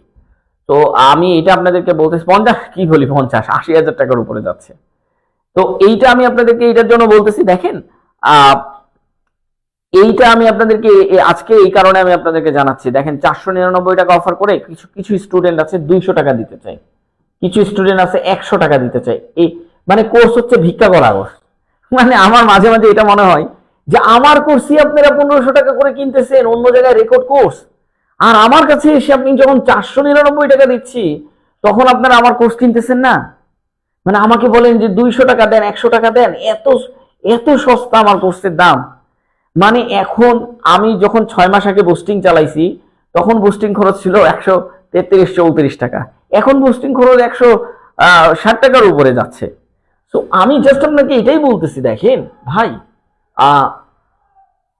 একটা জিনিস একটু মাথায় ঢুকান, আমি 499 টাকা এই অফারটা দিয়েছি গত 6 মাসে, শুধুমাত্র আপনাদের যে টাকাটা আসছে সে টাকাটা আমি এখানেই ঢালবো, আর আমার যে পরিশ্রমটা আছে এটা আমার পেজেই ঢালতেছি, তাই না বলেন? আর যে টাকাটা আসছে সে টাকাটা এখানেই ঢালতেছি। তো আমি আপনাকে এটা ভাই একটা জিনিস বলি, আমাদের কোর্সে যে জিনিসটা পাবেন অন্য জায়গায় আপনি 5,000 কেন 50,000 টাকা খরচ করেন, 50,000 টাকা খরচ করে আপনি এই কোর্সটা পাবেন না। বিশ্বাস করেন চাই না করেন, 50,000 টাকা খরচ করে আপনি এই কোর্স পাবেন না। আমাদের এই কোর্সে আপনি 30 দিন ক্লাস করেন, 1 মাস সুন্দরভাবে ক্লাস করেন, পিডিএফ গুলো নেন, পিডিএফ গুলো পড়েন, 1 মাস, আমি আপনাকে খুব বেশি বলছি না, 3 মাসেই যান, এটা বলতেছি না, আপনি 1 মাস ক্লাস করেন, আপনি পুরোপুরি রাইটিং এ চলে আসবেন, পুরোপুরি রাইটিং এ আসবেন। 1 মাস আপনার যদি জিরো লেভেল থাকে, একদম যদি আপনি জিরো থাকেন, একদম যদি জিরো থাকেন, আপনি রাইটিং 100% কমপ্লিট করে আসতে পারবেন। হ্যাঁ, আমি আপনাকে 100% বলতেছি, আসলে কি 100% আসলে আমরা কেউই লিখতে পারি না। যারা আইএলটিএস দিয়ে ভালো স্কোর পেয়েছে তারাও 100% লিখতে পারে না, যারা ভালো ইংরেজি রাইটিং করে তারাও 100% লিখতে পারে না। তারপরে আপনার ওই যে কি বলে যে মানে ইংরেজি রাইটার যারা আছে তারাও 100% ইংরেজি ভালো করে লিখতে পারে না। এখন ধরেন ইংরেজি বেত্তা যারা আছে তারাও 100% ভালো করে লিখতে পারে না। এই 100% বলতে আমি সে 100% কে বোঝাইছি যে রাইটিংটা অনেক বেশি স্ট্যান্ডার্ড, সে আমি রাইটিংটাকে বুঝিয়েছি। 100% নির্ভুল ইংলিশ কেউই লিখতে পারবে না পৃথিবীতে, এটা মাথায় রাখবেন। তবে যে ইংলিশটা আপনার দরকার সেই ইংলিশটা আপনি এই রাইটিং এর মাধ্যমে আপনি 1 মাসের মধ্যে যদি আমার প্রতিদিনের ক্লাস করেন আর প্রতিদিন লেকচার শিট পিডিএফ পড়েন এবং প্রতি সপ্তাহে যে এক্সামটা হচ্ছে সেই এক্সামটাতে অংশগ্রহণ করেন, ব্যাস আর কিছু লাগবে না। কোর্স ফি জানতে হলে আমাদের পেজে নক করে ফেলেন, আপনাদের পেজ থেকে সবকিছু জানিয়ে দিবে। আমি আরো সুন্দর করে কোর্স গোছাচ্ছি যেটা আপনাদের আরো ভালো লাগবে। আচ্ছা দেখেন, এতে কথাটা আমরা এইভাবে লিখি যে as a result, as a result, এইটা লিখি অ্যাজ আ রেজাল্ট, এইটা লিখি, লিখে এখানে কমা দিই। এটার জন্য আপনি কনসিকুয়েন্টলিও লিখতে পারেন, এটার জন্য আপনি কি লিখতে পারেন, কনসিকুয়েন্টলি, এটাও লিখতে পারেন, ঠিক আছে। অথবা আপনি এখানে আরো একভাবে লিখতে পারেন, আপনি এখানে আরো একভাবে লিখতে পারেন অ্যাজ ইট, কিভাবে লিখতে পারেন, অ্যাজ ইট, এইভাবে লিখতে পারেন। যেহেতু আমি নর্মাল ইংলিশটা লিখি যে as a result, as a result, okay, এখানে আমি ক্ষমা দিলাম। এখন আমি সাবজেক্ট আর ভার্ব খুঁজে নিব, এখান থেকে সাবজেক্ট আর ভার্ব খুঁজে নিব। এই যে দেখেন নাগরিকরা, একজন বলছে ভাই এটা তো রবিভক্তি, এটা রবিভক্তি না, এটা বচন। হ্যাঁ, নাগরিককে প্লুরাল করে দিয়েছে, এটা হচ্ছে আমার সাবজেক্ট। নাগরিকরা তাদের অধিকার ও দায়িত্ব সম্পর্কে সচেতন থাকে, এই যে এবং আছে তার মানে এই যে দেখেন সচেতন থাকে, ঠিক আছে। তার এখানে সচেতন থাকে মানে এখানে ভার্ব নাই, সরি এখানে ভার্ব নাই, ঠিক আছে। তাহলে নাগরিকরা ইংলিশটা আসলে সিটিজেন দিয়ে হয়, নাগরিকরা ইংলিশটা কি হয়, সিটিজেন দিয়ে হয়। তো আপনি সিটিজেন্সটা লিখে ফেলবেন, সিটিজেন্স মানে নাগরিকরা, তাই আমি এস বসাইছি, সিটিজেন্স। দেখেন সচেতন থাকে, তাহলে থাকেটা হচ্ছে আমার ভার্ব, তাহলে এখানে যদি আপনি রিমেইন দেন, রিমেইনটাও আমার ভার্ব, কিন্তু রিমেইন মানে কিন্তু থাকে, রিমেইন মানে কি, নাগরিকরা সচেতন থাকে, সিটিজেন রিমেইন। এই যে দেখেন সাবজেক্ট, এই যে দেখেন ভার্ব, তার আগে যেটা আছে সেটাই আমি বসাই দিয়েছি এতে, এই যে দেখেন অ্যাজ আ রেজাল্ট, নাগরিকরা, এই যে নাগরিকরা, কিন্তু সাবজেক্ট বসানোর কারণে আমি ভার্বটা বসাইছি, ঠিক আছে। এখন দেখেন আমি উল্টা পাশ থেকেও করতে পারবো, এই দিক থেকেও করতে পারবো, ঠিক আছে। আচ্ছা এখন দেখেন উল্টা পাশ থেকে আমি এটা করি, সচেতন মানে সচেতন থাকে পুরোটাই আমাকে আসলে ভার্ব হিসেবে ধরতে হবে। অ্যাওয়ার, অ্যাওয়ার মানে কি, সচেতন, কি সম্পর্কে, তাদের অধিকার ও দায়িত্ব সম্পর্কে, ও দ্বারা এইটা আর এইটাকে যুক্ত করা হয়েছে, তাহলে তাদের অধিকার ইংলিশ কি, দেয়ার রাইটস। এই যে এটাকে প্লুরাল করতে হবে, কেন, কারণ এখানে দেয়ার মানে অনেক জনের কথা বলা হচ্ছে, সিটিজেন এখানে প্লুরাল, এই যে দেখেন সাবজেক্ট কি, সিটিজেন্স, এখানে প্লুরাল, তাহলে এই প্লুরালের জন্য আমাকে রাইটসটা দিতে হচ্ছে, তাহলে সিটিজেন্স রাইটস, দেয়ার রাইটস। তারপরে কি বলতেছে, ও এন্ড তাদের দায়িত্ব সম্পর্কে, and their responsibility, their rights and responsibility দিলেই হয়ে যায়, তাদের অধিকার সম্পর্কে আবার লেখার দরকার নাই, এন্ড অ্যাবাউট দ্য রেসপন্সিবিলিটি দিলেও হয়, বাট যদি শুধু রেসপন্সিবিলিটি দিয়ে দেন, রেসপন্সিবিলিটি দিয়ে দেন তাহলেই হবে, অথবা এন্ড দায়িত্ব সম্পর্কে, অ্যাবাউট দ্য রেসপন্সিবিলিটি দিলেও হবে, কিন্তু এই সম্পর্কে কথাটা না লিখলেও হয়, দায়িত্ব এন্ড রেসপন্সিবিলিটি, দায়িত্ব, ঠিক আছে, এইভাবে লিখলেও হবে। অ্যাবাউট, এই যে সম্পর্কের ইংলিশ কি, অ্যাবাউট, এটাও দিতে পারেন। এখন এটাকে ন্যারেশন করতে হলে ওই 10টার মধ্যে একটা দেন, কারণ এটাও হচ্ছে ইম্পার্সোনাল ডিরেক্ট ন্যারেশন। সেটাকে ইনডিরেক্ট করতে হলে জাস্ট ওই 10টার মধ্যে একটা দিয়ে দেন জাস্ট। এখন আমরা এটাকে দেখবো যে এইটা হচ্ছে কিভাবে লিখছে। দেখেন আমরা কিভাবে লিখছি যে as a result citizens remain aware of their rights and responsibility, এইভাবে। ও আরো আছে এবং অ্যান্ড এই যে এবং অ্যান্ড। আচ্ছা, একটি সক্রিয় রাজনীতিক গড়ে ওঠে, একটি সক্রিয় রাজনৈতিক সংস্কৃতি গড়ে ওঠে। আচ্ছা, একটি সক্রিয় রাজনৈতিক সংস্কৃতি গড়ে ওঠে, এখানে আপনি দুইভাবে করতে পারবেন। গড়ে ওঠে এটাকে ভার্ব হিসাবে নিতে পারবেন এবং এটাকে অবজেক্ট হিসেবে দিতে পারবেন, অথবা আপনি এটাকে সাবজেক্ট হিসেবে নিতে পারবেন, এটাকে ভার্ব হিসেবে নিতে পারবেন, কোনো সমস্যা নাই। অ্যান্ড আচ্ছা, গড়ে ওঠে, ধরেন আমি এটা যেহেতু শুরুতে আছে এটাকে সাবজেক্ট হিসেবে নিলাম আর এটাকে ভার্ব হিসেবে নিলাম, ঠিক আছে? তাহলে একটি সক্রিয়, ইংলিশ হচ্ছে অ্যাক্টিভ, মানে যে কোনো ভাবে যেটা করা যায় আর কি। অ্যান অ্যাক্টিভ রাজনৈতিক সংস্কৃতি মানে পলিটিক্যাল কালচার,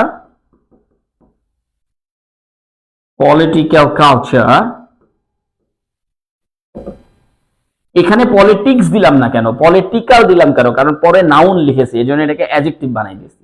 পলিটিক্যাল কালচার, তারপরে দেখেন এই যে পলিটিক্যাল রাজনৈতিক সংস্কৃতি হচ্ছে কালচার, গড়ে ওঠে।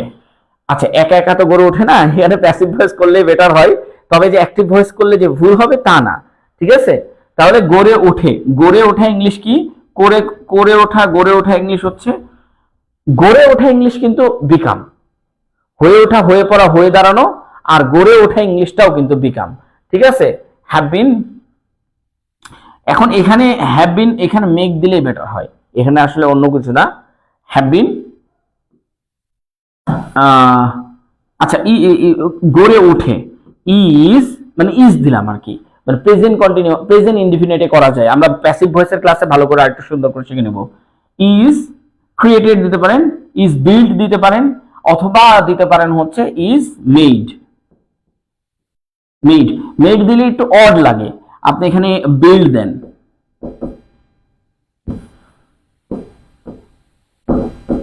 এখানে বিল্ড দেন, বিল্ড দিলে সুন্দর লাগে, অথবা is created,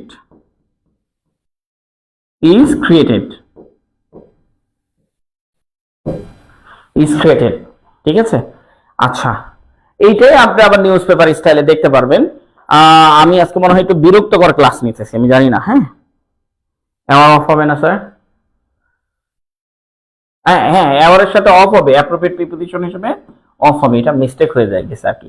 aware of their rights, হ্যাঁ, অ্যান্ড রেসপন্সিবিলিটি, অ্যান্ড আবার and active political culture is made বা বিল্ড।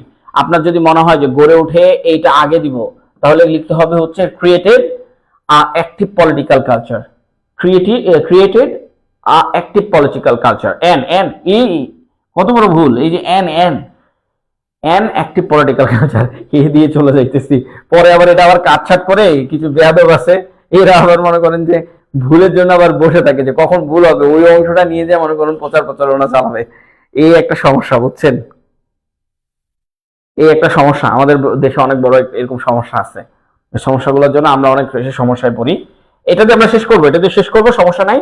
ধরেন এখানে আমরা বলতেছি যে দেখেন আমরা কি লিখেছি, যে আমরা লিখেছি as a result citizen remain aware of their rights and responsibility, মানে নাগরিকরা তাদের অধিকার সম্পর্কে সচেতন আর হচ্ছে তাদের দায়িত্ব সম্পর্কে সচেতন থাকে। And active political culture is made অথবা বিল্ড অথবা ক্রিয়েটেড, মানে অ্যাক্টিভ পলিটিক্যাল সংস্কৃতি গড়ে ওঠে। হ্যাঁ, এই কথাটাই দেখেন তারা কিভাবে লিখেছে, ডেমোক্রেসি থ্রাইভস, মানে ডেমোক্রেসি কি করতেছে? থ্রাইভস করতেছে, উন্নতি করতেছে যখন সিটিজেন্স আর অ্যাওয়ার, সিটিজেন যখন কি বলতেছে যে সচেতন হয়, সিটিজেন্স আর অ্যাওয়ার। এখানে দেখেন এইটা একটা সেন্টেন্স, এই যে দেখেন ডেমোক্রেসি থ্রাইভস, এটা সাবজেক্ট, এটা ভার্ব, তারপরে হোয়েন যুক্ত করেছে, একটা ক্লজ মার্কার যুক্ত করে, তারপরে কি করছে সিটিজেন্স আর একটা সাবজেক্ট, তারপর আরেকটা ভার্ব।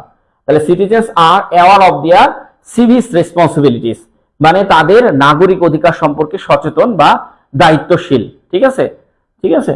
তারপরে কি বলছে যে গিভিং রাইস, মানে এটা হচ্ছে উন্নতি করছে বা উপরে তুলতেছে, কিসে উপরে তুলতেছে? টু ভাইব্রেন্ট, মানে ওই যে আমরা বলি না যে কি বলি, একটা নতুন টেন্স গঠন করা, যে একটা ভাইব্রেন্ট গঠন করা, নতুন একটা ট্রেন্ডস গঠন করা, এই টেন্সের কথা বলছে। ভাইব্রেন্ট পলিটিক্যাল এঙ্গেজমেন্ট মানে হচ্ছে রাজনৈতিক অংশগ্রহণকে কি উৎফুল্ল করছে, রাজনৈতিক অংশগ্রহণকে কি করছে, উৎফুল্ল করছে। পরের সেন্টেন্সে কোনো সাবজেক্ট ভার্ব ওরা ইউজ করেনি, এটা পুরোটা একটা ফ্রেজ ইউজ করেছে। আপনিও এই ফ্রেজগুলো ইউজ করা শিখবেন। আমার একটা ক্লাসে এই ফ্রেজগুলো ইউজ করা আমি শেখাইছি। এটা কোনো অ্যাডভান্স ক্লাস না, জাস্ট ফর এইটা যে আপনি একটা সেন্টেন্সকে মানে সিম্পল সেন্টেন্স করার জন্য সেন্টেন্সের এই যে এই ভার্বের সাথে আইএনজি যুক্ত করে দিতে হয়। কেউ কেউ আপনাকে এটা অ্যাডভান্স বলে আপনার কাছে হচ্ছে বিজনেস করতেছে, আমি তাদেরকে বিরোধিতা করতেছি না, কিন্তু এগুলো অ্যাডভান্স ক্লাস না। অ্যাডভান্স ক্লাসের জন্য সেন্টেন্স ইনহ্যান্সারের ক্লাস হচ্ছে অ্যাডভান্স ক্লাস, তারপরে হচ্ছে আপনার ফিক্সড এক্সপ্রেশন, এগুলো হচ্ছে অ্যাডভান্স ক্লাস। সো ওগুলো যখন যুক্ত করবো তখন সেন্টেন্স আরো বেশি সুন্দর লাগবে। এরা কিন্তু যুক্ত করেছে, দেখেন আমি দেখাই। An inform citizenry is at the heat is at the heart of democracy. মানে কি বলছে, একটা ইনফর্ম সিটিজেনারি মানে তথ্যবহুল নাগরিক, is at the heart of democracy মানে এটা হচ্ছে ডেমোক্রেসির কি, আপনার কাছে অনেক তথ্য আছে, তাহলে ডেমোক্রেসির আপনি হার্ট না, গণতন্ত্রের আপনি কি হৃদযন্ত্র না, অবভিয়াসলি আপনি গণতন্ত্রের হৃদযন্ত্র। কিন্তু যদি আপনি দেখেন যে ওই যে পাতি নেতাদেরকে যদি আপনি তুলে দেন যে ভোটে দাঁড়ায় গেল, নির্বাচন করে ফেলো, এদের কাছে কোনো তথ্য নাই, এদের কাছে কোনো তথ্য নাই। আপনি যদি এখন বলেন যে বিএনপি গঠনের মূল তন্ত্র কি, অনেক মনে করেন এই যে এরা জানে না শিবির গঠনের মূল তন্ত্র কি, অনেকেই জানে না। আবার আওয়ামী লীগ গঠনের মূল তন্ত্র কি অনেকেই জানে না। আবার ওরা হচ্ছে আপনার এমপি নির্বাচিত হচ্ছে, জানি না। গণতন্ত্রের বিষয়গুলো এখন অনেকেই জানে না। এবং নেক্সট জেনারেশন যেটা আসছে, যেটা উপরে উঠে যাচ্ছে, এরা মারামারি করে খুন খারাপ করে উপরে উঠতেছে, বুঝতে পারছেন? একটা জেনারেশন তো যুদ্ধ দেখে আসছে, সো দ্যাট অনেকটাই শিক্ষিত। আরেকটা জেনারেশন ক্ষমতায় যাচ্ছে একদমই অশিক্ষিত, অনেকটাই ওরা যুদ্ধ দেখে আসছে। ওই সময় একটা গণতন্ত্র, ভালো একটা গণতন্ত্র ছিল। আমাদের দেশে এখন যে গণতন্ত্রটা আসছে সেটা একটা মূর্খ গণতন্ত্র। এটার দোষ আসলে তাদের না, এটার দোষ আসলে আমাদের। বিকজ হচ্ছে আমরা আমাদের প্রতিবাদে ওই জায়গাগুলোতে যেতে পারি না, কারণ ভালোর কাছে খারাপ সবসময় খারাপই নষ্ট হয়ে যায়, কিন্তু আমরা আসলে ভালো ওই দিকটা দেখাইতে পারি না। খারাপের বিপরীতে যে ভালোটা দেখাতে হয় ওইটা আমাদের নাই, এটাই। আচ্ছা আসেন এখন এখান থেকে দেখেন স্ট্রেন্দিং। স্ট্রেন্দিং মানে কি, শক্তিশালী। পার্টিসিপেটরি, পার্টিসিপেটরি গভর্নেন্স মানে এটা কি করে, স্ট্রেন্দিং মানে হচ্ছে শক্তিশালী করে অংশগ্রহণমূলক শাসন ব্যবস্থা, এটা শক্তিশালী করে অংশগ্রহণমূলক শাসন ব্যবস্থা। এরপরে হচ্ছে নিউ ইয়র্ক টাইম বলতেছে যে ডেমোক্রেটিক সোসাইটিস মানে কি বলতেছে যে গণতন্ত্রের সমাজ ব্যবস্থা টেন্ড টু কাল্টিভেট মানে বলতেছে যে এটা হচ্ছে আপনার পরিচর্যা করার একটা টেন্ড, এটা একটা পরিচর্যা করার একটা মাধ্যম, বা এটা একটা পরিচর্যা করার একটা নিয়ম। সিভিস কনসাসনেস এন্ড কি বলছে, সাস্টেন ডাইনামিক পলিটিক্যাল এনভায়রনমেন্ট। এগুলো আমরা দেখাই দেবো আপনাদেরকে, আরো সুন্দর করে দেখাবো। এখন অনেক সময় হয়ে গেছে এবং ক্লাসগুলো হচ্ছে অনেকে আমরা করতেছি না। আচ্ছা স্যার, সিটিজেন্স এর পরে কি লেখা বুঝতে পারছি না। ও আচ্ছা, সিটিজেন্স এর পরে, ও আচ্ছা আমার এই লেখার মধ্যে না, সিটিজেন রিমেইন, ওই যে একটু আগে রিমেইন দেখাইলাম না, রিমেইন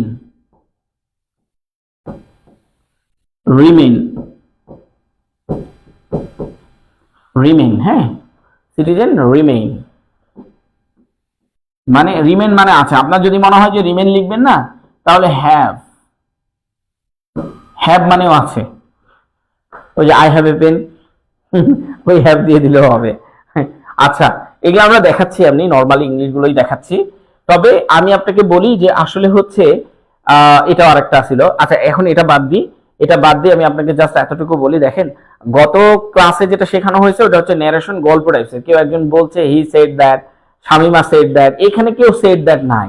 কিন্তু ইমপার্সোনাল রিপোর্টিং ভার্ব দিয়ে যদি আপনি ফোকাস রাইটিং, আর্গুমেন্ট রাইটিং অথবা প্রেসেস রাইটিং অথবা কম্পোজিশন রাইটিং গুলো করেন তাহলে অনেক সুন্দর লাগবে। আর এটা শিখবেন কিসের জন্য, কারণ ইন ফিউচার আপনাকে নিউজ পেপার পড়তে হবে। আমাদের এখানে 10টা ক্লাস করার পরে নিউজ পেপার পড়ে দেখবেন অনেক কিছু আপনি শিখে গেছেন, এবং যেগুলো আপনার নিউজ পেপার পড়তেই মজা লাগাচ্ছে, যে আরে ভাই এর গঠনই তো আমি জানি। আপনার চোখে ভাসবে, আপনি যখন নিউজ পেপার পড়বেন তখন আপনার চোখে ভাসবে গঠনগুলো, বুঝতে পারছেন? As a result citizens billing and activative political culture remain aware of their rights and responsibility। আরে আপনারটা তো অনেক সুন্দর করছেন। নতুন কোর্স দেখেন, আমি আপনাকে বলি এই কোর্সে যতগুলো ক্লাস হয়েছে খুবই কম ক্লাস হয়েছে, 3-4টা ক্লাস হয়েছে। তো আমি আপনাকে এটা বলবো, একটা তো প্র্যাকটিস ক্লাস, ওটা তো বাদ, ওটা প্র্যাকটিস ক্লাস মানে বিগত সালের ক্লাস, বিগত ক্লাসগুলো থেকে প্র্যাকটিস ক্লাস, ওইটা বাদ, ওইটা বাদে ধরলাম।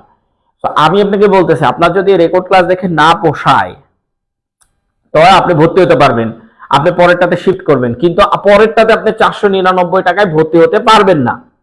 কেন পারবেন না? কারণ পরেরটাতে আমরা মিনিমাম 1020 টাকা করে ধরতেছি। হ্যাঁ, এটা এই জন্য না যে আমাদের ডিমান্ড বেড়ে গেল এই জন্য আমরা ডিমান্ড বাড়াই দিলাম, এমন কোনো কিছু না। হ্যাঁ, আমাদের কোনো ডিমান্ড বাড়েনি, আমাদের কোনো কিছুই হয়নি, আমাদের কেবল একটা ছোট পেজ হয়েছে।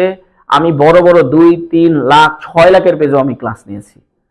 তো এত বড় বড় পেজে ক্লাস নিয়ে এসে আমার কাছে 32-33 হাজার টাকা মানে মানে 32-33 হাজার যে পেজ মেম্বার, সেই মেম্বার আসলে অনেক বড়, এইটা আমার কাছে মনে হয় না। কারণ আমার কোর্স এরকমও হয়েছে 1500 প্লাস স্টুডেন্ট কিনছে। তো এই দৃষ্টিকোণ থেকে মানে ওদের পেজগুলো থেকে আমি এটা বলবো যে আমার এখানে যে স্টুডেন্ট হয়েছে এটা খুবই, ওই তুলনায় খুবই মানে কম। কিন্তু আমাদের যে ভালোবাসা, আমি এটাকে ভালোবাসি, যতজন হয়েছে আলহামদুলিল্লাহ ভালোবাসি, কারণ এটা আমাদের পরিশ্রমের ফসল, তাই না? কিন্তু এখন আপনাদের সাথে আমি এতটুকুই শেয়ার করি, আপনারা হয়তো আপনাদের ফ্রেন্ডদেরকে বলে দিচ্ছেন, বন্ধু আমি 499 টাকা ভর্তি হয়েছি। 499 টাকা তো দিয়েছিলাম যাদের অর্থনৈতিক সমস্যা তাদের জন্য, কিন্তু সবাই ভর্তি হয়ে যাচ্ছে। তাদের জন্য একটা সময় বাঁধিয়ে দিয়েছিলাম যে আপনার যেহেতু অর্থনৈতিক সমস্যা, এই সময়ের মধ্যে আপনি ভর্তি হয়ে যান, তারপর ওই সময়টা অফ করে আমরা আবার আগে ঢুকতে ফিরে যাব। এখন এখন আমরা কোনো লাভ এই জায়গায় যাচ্ছি না, যে যেহেতু স্টুডেন্ট বাড়তেছে সেহেতু আমাদের মডারেটর লাগবে, তাকেও স্যালারি দিতে হবে, হবে কিনা বলেন? তাকেও স্যালারি দিতে হবে। আপনারা এখন 500-600 স্টুডেন্ট যদি আমাদের এই 2-3 জনকে মানে মেসেজ করেন, আমরা কি একদিনে রিপ্লাই করতে পারবো বলেন তো? আপনারা বলেন, একদিনে কি রিপ্লাই করতে পারবো? তাহলে আমাদের মডারেটর টিম বাড়াইতে হবে। সাপোজ দ্যাট মডারেটর টিম বাড়াইতে হবে, অন্তত 2 জনকে নিয়ে একজনকে 10,000 আর একজনকে 10,000 টাকা দিতে হবে আমাদের, তাই না? তো এরকম করেও তো আমাদের যাইতে হবে। এখন ধরেন আপনারা যদি এইভাবে মানে করেন, তাহলে আমাদেরকে এইভাবে যেতে হবে। এখন আমি আপনাদের কাছে এতটুকু সাজেস্ট করি, ভাই আপনারা যারা 1020 টাকা দিয়ে ভর্তি হন, এখন এটা তো অর্থনৈতিক সমস্যা যারা আছে তারা তো ভর্তি হয়ে গেছে, যাদের সমস্যা নাই তারা 1020 টাকায় ভর্তি হন। অ্যাজ ইউজুয়াল একদম যারা নর্মাল তারা আপনারা ইয়া করবেন। আচ্ছা, 18 তারিখের পরে আমরা একটা কোর্স লঞ্চ করব, 18 তারিখের পরে আমরা 18 বা 19 তারিখে আমরা একটা কোর্স লঞ্চ করব, যেহেতু আমাদের একটা কোর্স শেষ হচ্ছে। হ্যাঁ, কোর্স শেষ হচ্ছে আমাদের 15 তারিখের আগেই। কিন্তু কেন আমি ওই সময়টা আমি একটু ফ্রি হব, মানে 3 দিন হচ্ছে আমি একটু দৌড়াদৌড়ি এক্সারসাইজ করা এগুলো করবো, এই জন্য আমি 3 দিন একটু ছুটি নিয়ে 19 তারিখ থেকে আমি হচ্ছে কোর্সটা লঞ্চ করব, নতুন কোর্স। তবে নতুন কোর্সে 1020 টাকা থাকবে। হ্যাঁ, 1020 টাকা থাকবে। তবে আপনি যদি এই কোর্সে ভর্তি হন, তাহলে এই কোর্সে 499 টাকা দিয়ে ভর্তি হয়ে এই কোর্সে আপনি শিফট হতে পারবেন, এর জন্য আপনাকে কোনো টাকা দিতে হবে না। কিন্তু ওই সময় যে যদি আপনি বলেন যে আপনার কোর্স ফি 499 টাকা ছিল, আমি দিব না, 10 জন ভর্তি হোক, আমি 10 জনকে নিয়ে ক্লাস করব, 10 জন ভর্তি হোক, আমার বিশ্বাস 100 জন ভর্তি হবে, আমার বিশ্বাস আমার স্টুডেন্টরা 100 জন ভর্তি হবে এই কোর্সে। তো আমি এটা 1020 টাকায় রাখবো। এটাও খুবই কম, আপনি কোর্স করলে বুঝতে পারবেন এটা খুবই কম, খুবই কম। আমরা যেভাবে ইফোর্ট দিই সেই তুলনায় এই 1020 টাকা খুবই কম। আপনার কাছেও খুবই কম, আমাদের কাছেও খুবই কম মনে হবে, আপনার কাছেও মনে হবে। সো দেন আমি আপনাকে এইটুকু সাজেস্ট করি, ভাই আপনারা অনেক ভর্তি হয়েছেন 499 টাকায়, কালকে থেকে আপনারা 1020 টাকায় ভর্তি হওয়ার চেষ্টা করেন। যাদের একদমই সমস্যা তাদেরকে আমরা রিডিউস করে সেটাকে ব্যবস্থা করে দিব ইনশাল্লাহ। আর যাদের সমস্যা নাই তারা 1020 টাকায় ভর্তি হওয়ার চেষ্টা করেন। এটা আমার আমি এতটুকু আপনাদেরকে বলি যে কম স্টুডেন্ট বেশি টাকা হলে এই জায়গাতে হচ্ছে মডারেটর টিম কাজ করে মজা পায়, বেশি স্টুডেন্ট কম মডারেটর হইলে মডারেটর টিম কাজ করে মজা পায় না। কারণ সারাদিন মেসেজ করে আমরা মেসেজ শেষ করতে পারি না, আমি নিজেও মেসেজ করতে থাকি, মডারেটর 2 জন মেসেজ করতে থাকে, তারপরে আমরা হয় না, আমাদের পসিবলই হয়ে ওঠে না। তো এটা একটা সমস্যা হয়ে দাঁড়িয়েছে আমাদের জন্য। তো আমি আপনাদেরকে এটা বলবো যে আমার আবার মডারেটর বাড়াইতে হবে, কারণ মডারেটর না বাড়াইলে আমাদের জন্য একটু টাফ হয়ে যাচ্ছে। এই জন্য আমরা হালকা কিছু টাকা বাড়াচ্ছি, সেটা হচ্ছে 1020 টাকা কোর্স ফি। এটা আমাদের 1500 টাকা কোর্স ফি ছিল, 1020 টাকা আমরা বাড়াচ্ছি। এখনো আমরা প্রফিটেবল বিজনেসে যাচ্ছি না, আপাতত এখনো আমরা কোনো প্রফিটেবল বিজনেসে যাচ্ছি না। যাব ইনশাল্লাহ, যেদিন আপনারা এটাকে প্রচার করে দিবেন সেদিন যাব ইনশাল্লাহ। বুঝতে পেরেছেন? আমি জানি অনেকেই চলে গেছেন, আমি জানি অনেকেই চলে গেছেন, মোটামুটি ভালোই আসছেন। আচ্ছা, গিভিং, আচ্ছা giving rise to, giving rise to এটার বাংলা হচ্ছে এটার বাংলা হচ্ছে বর্ধিত ভাবে বেড়ে ওঠা বা বর্ধিত হওয়া আর কি, বেড়ে ওঠা না, বর্ধিত হওয়া। ঠিক আছে। ভার প্লাস আইএনজির অর্থটা হচ্ছে অন্তস্তীয় অ। অন্তস্তীয় অ মানে ধরেন আমি বললাম যে হচ্ছে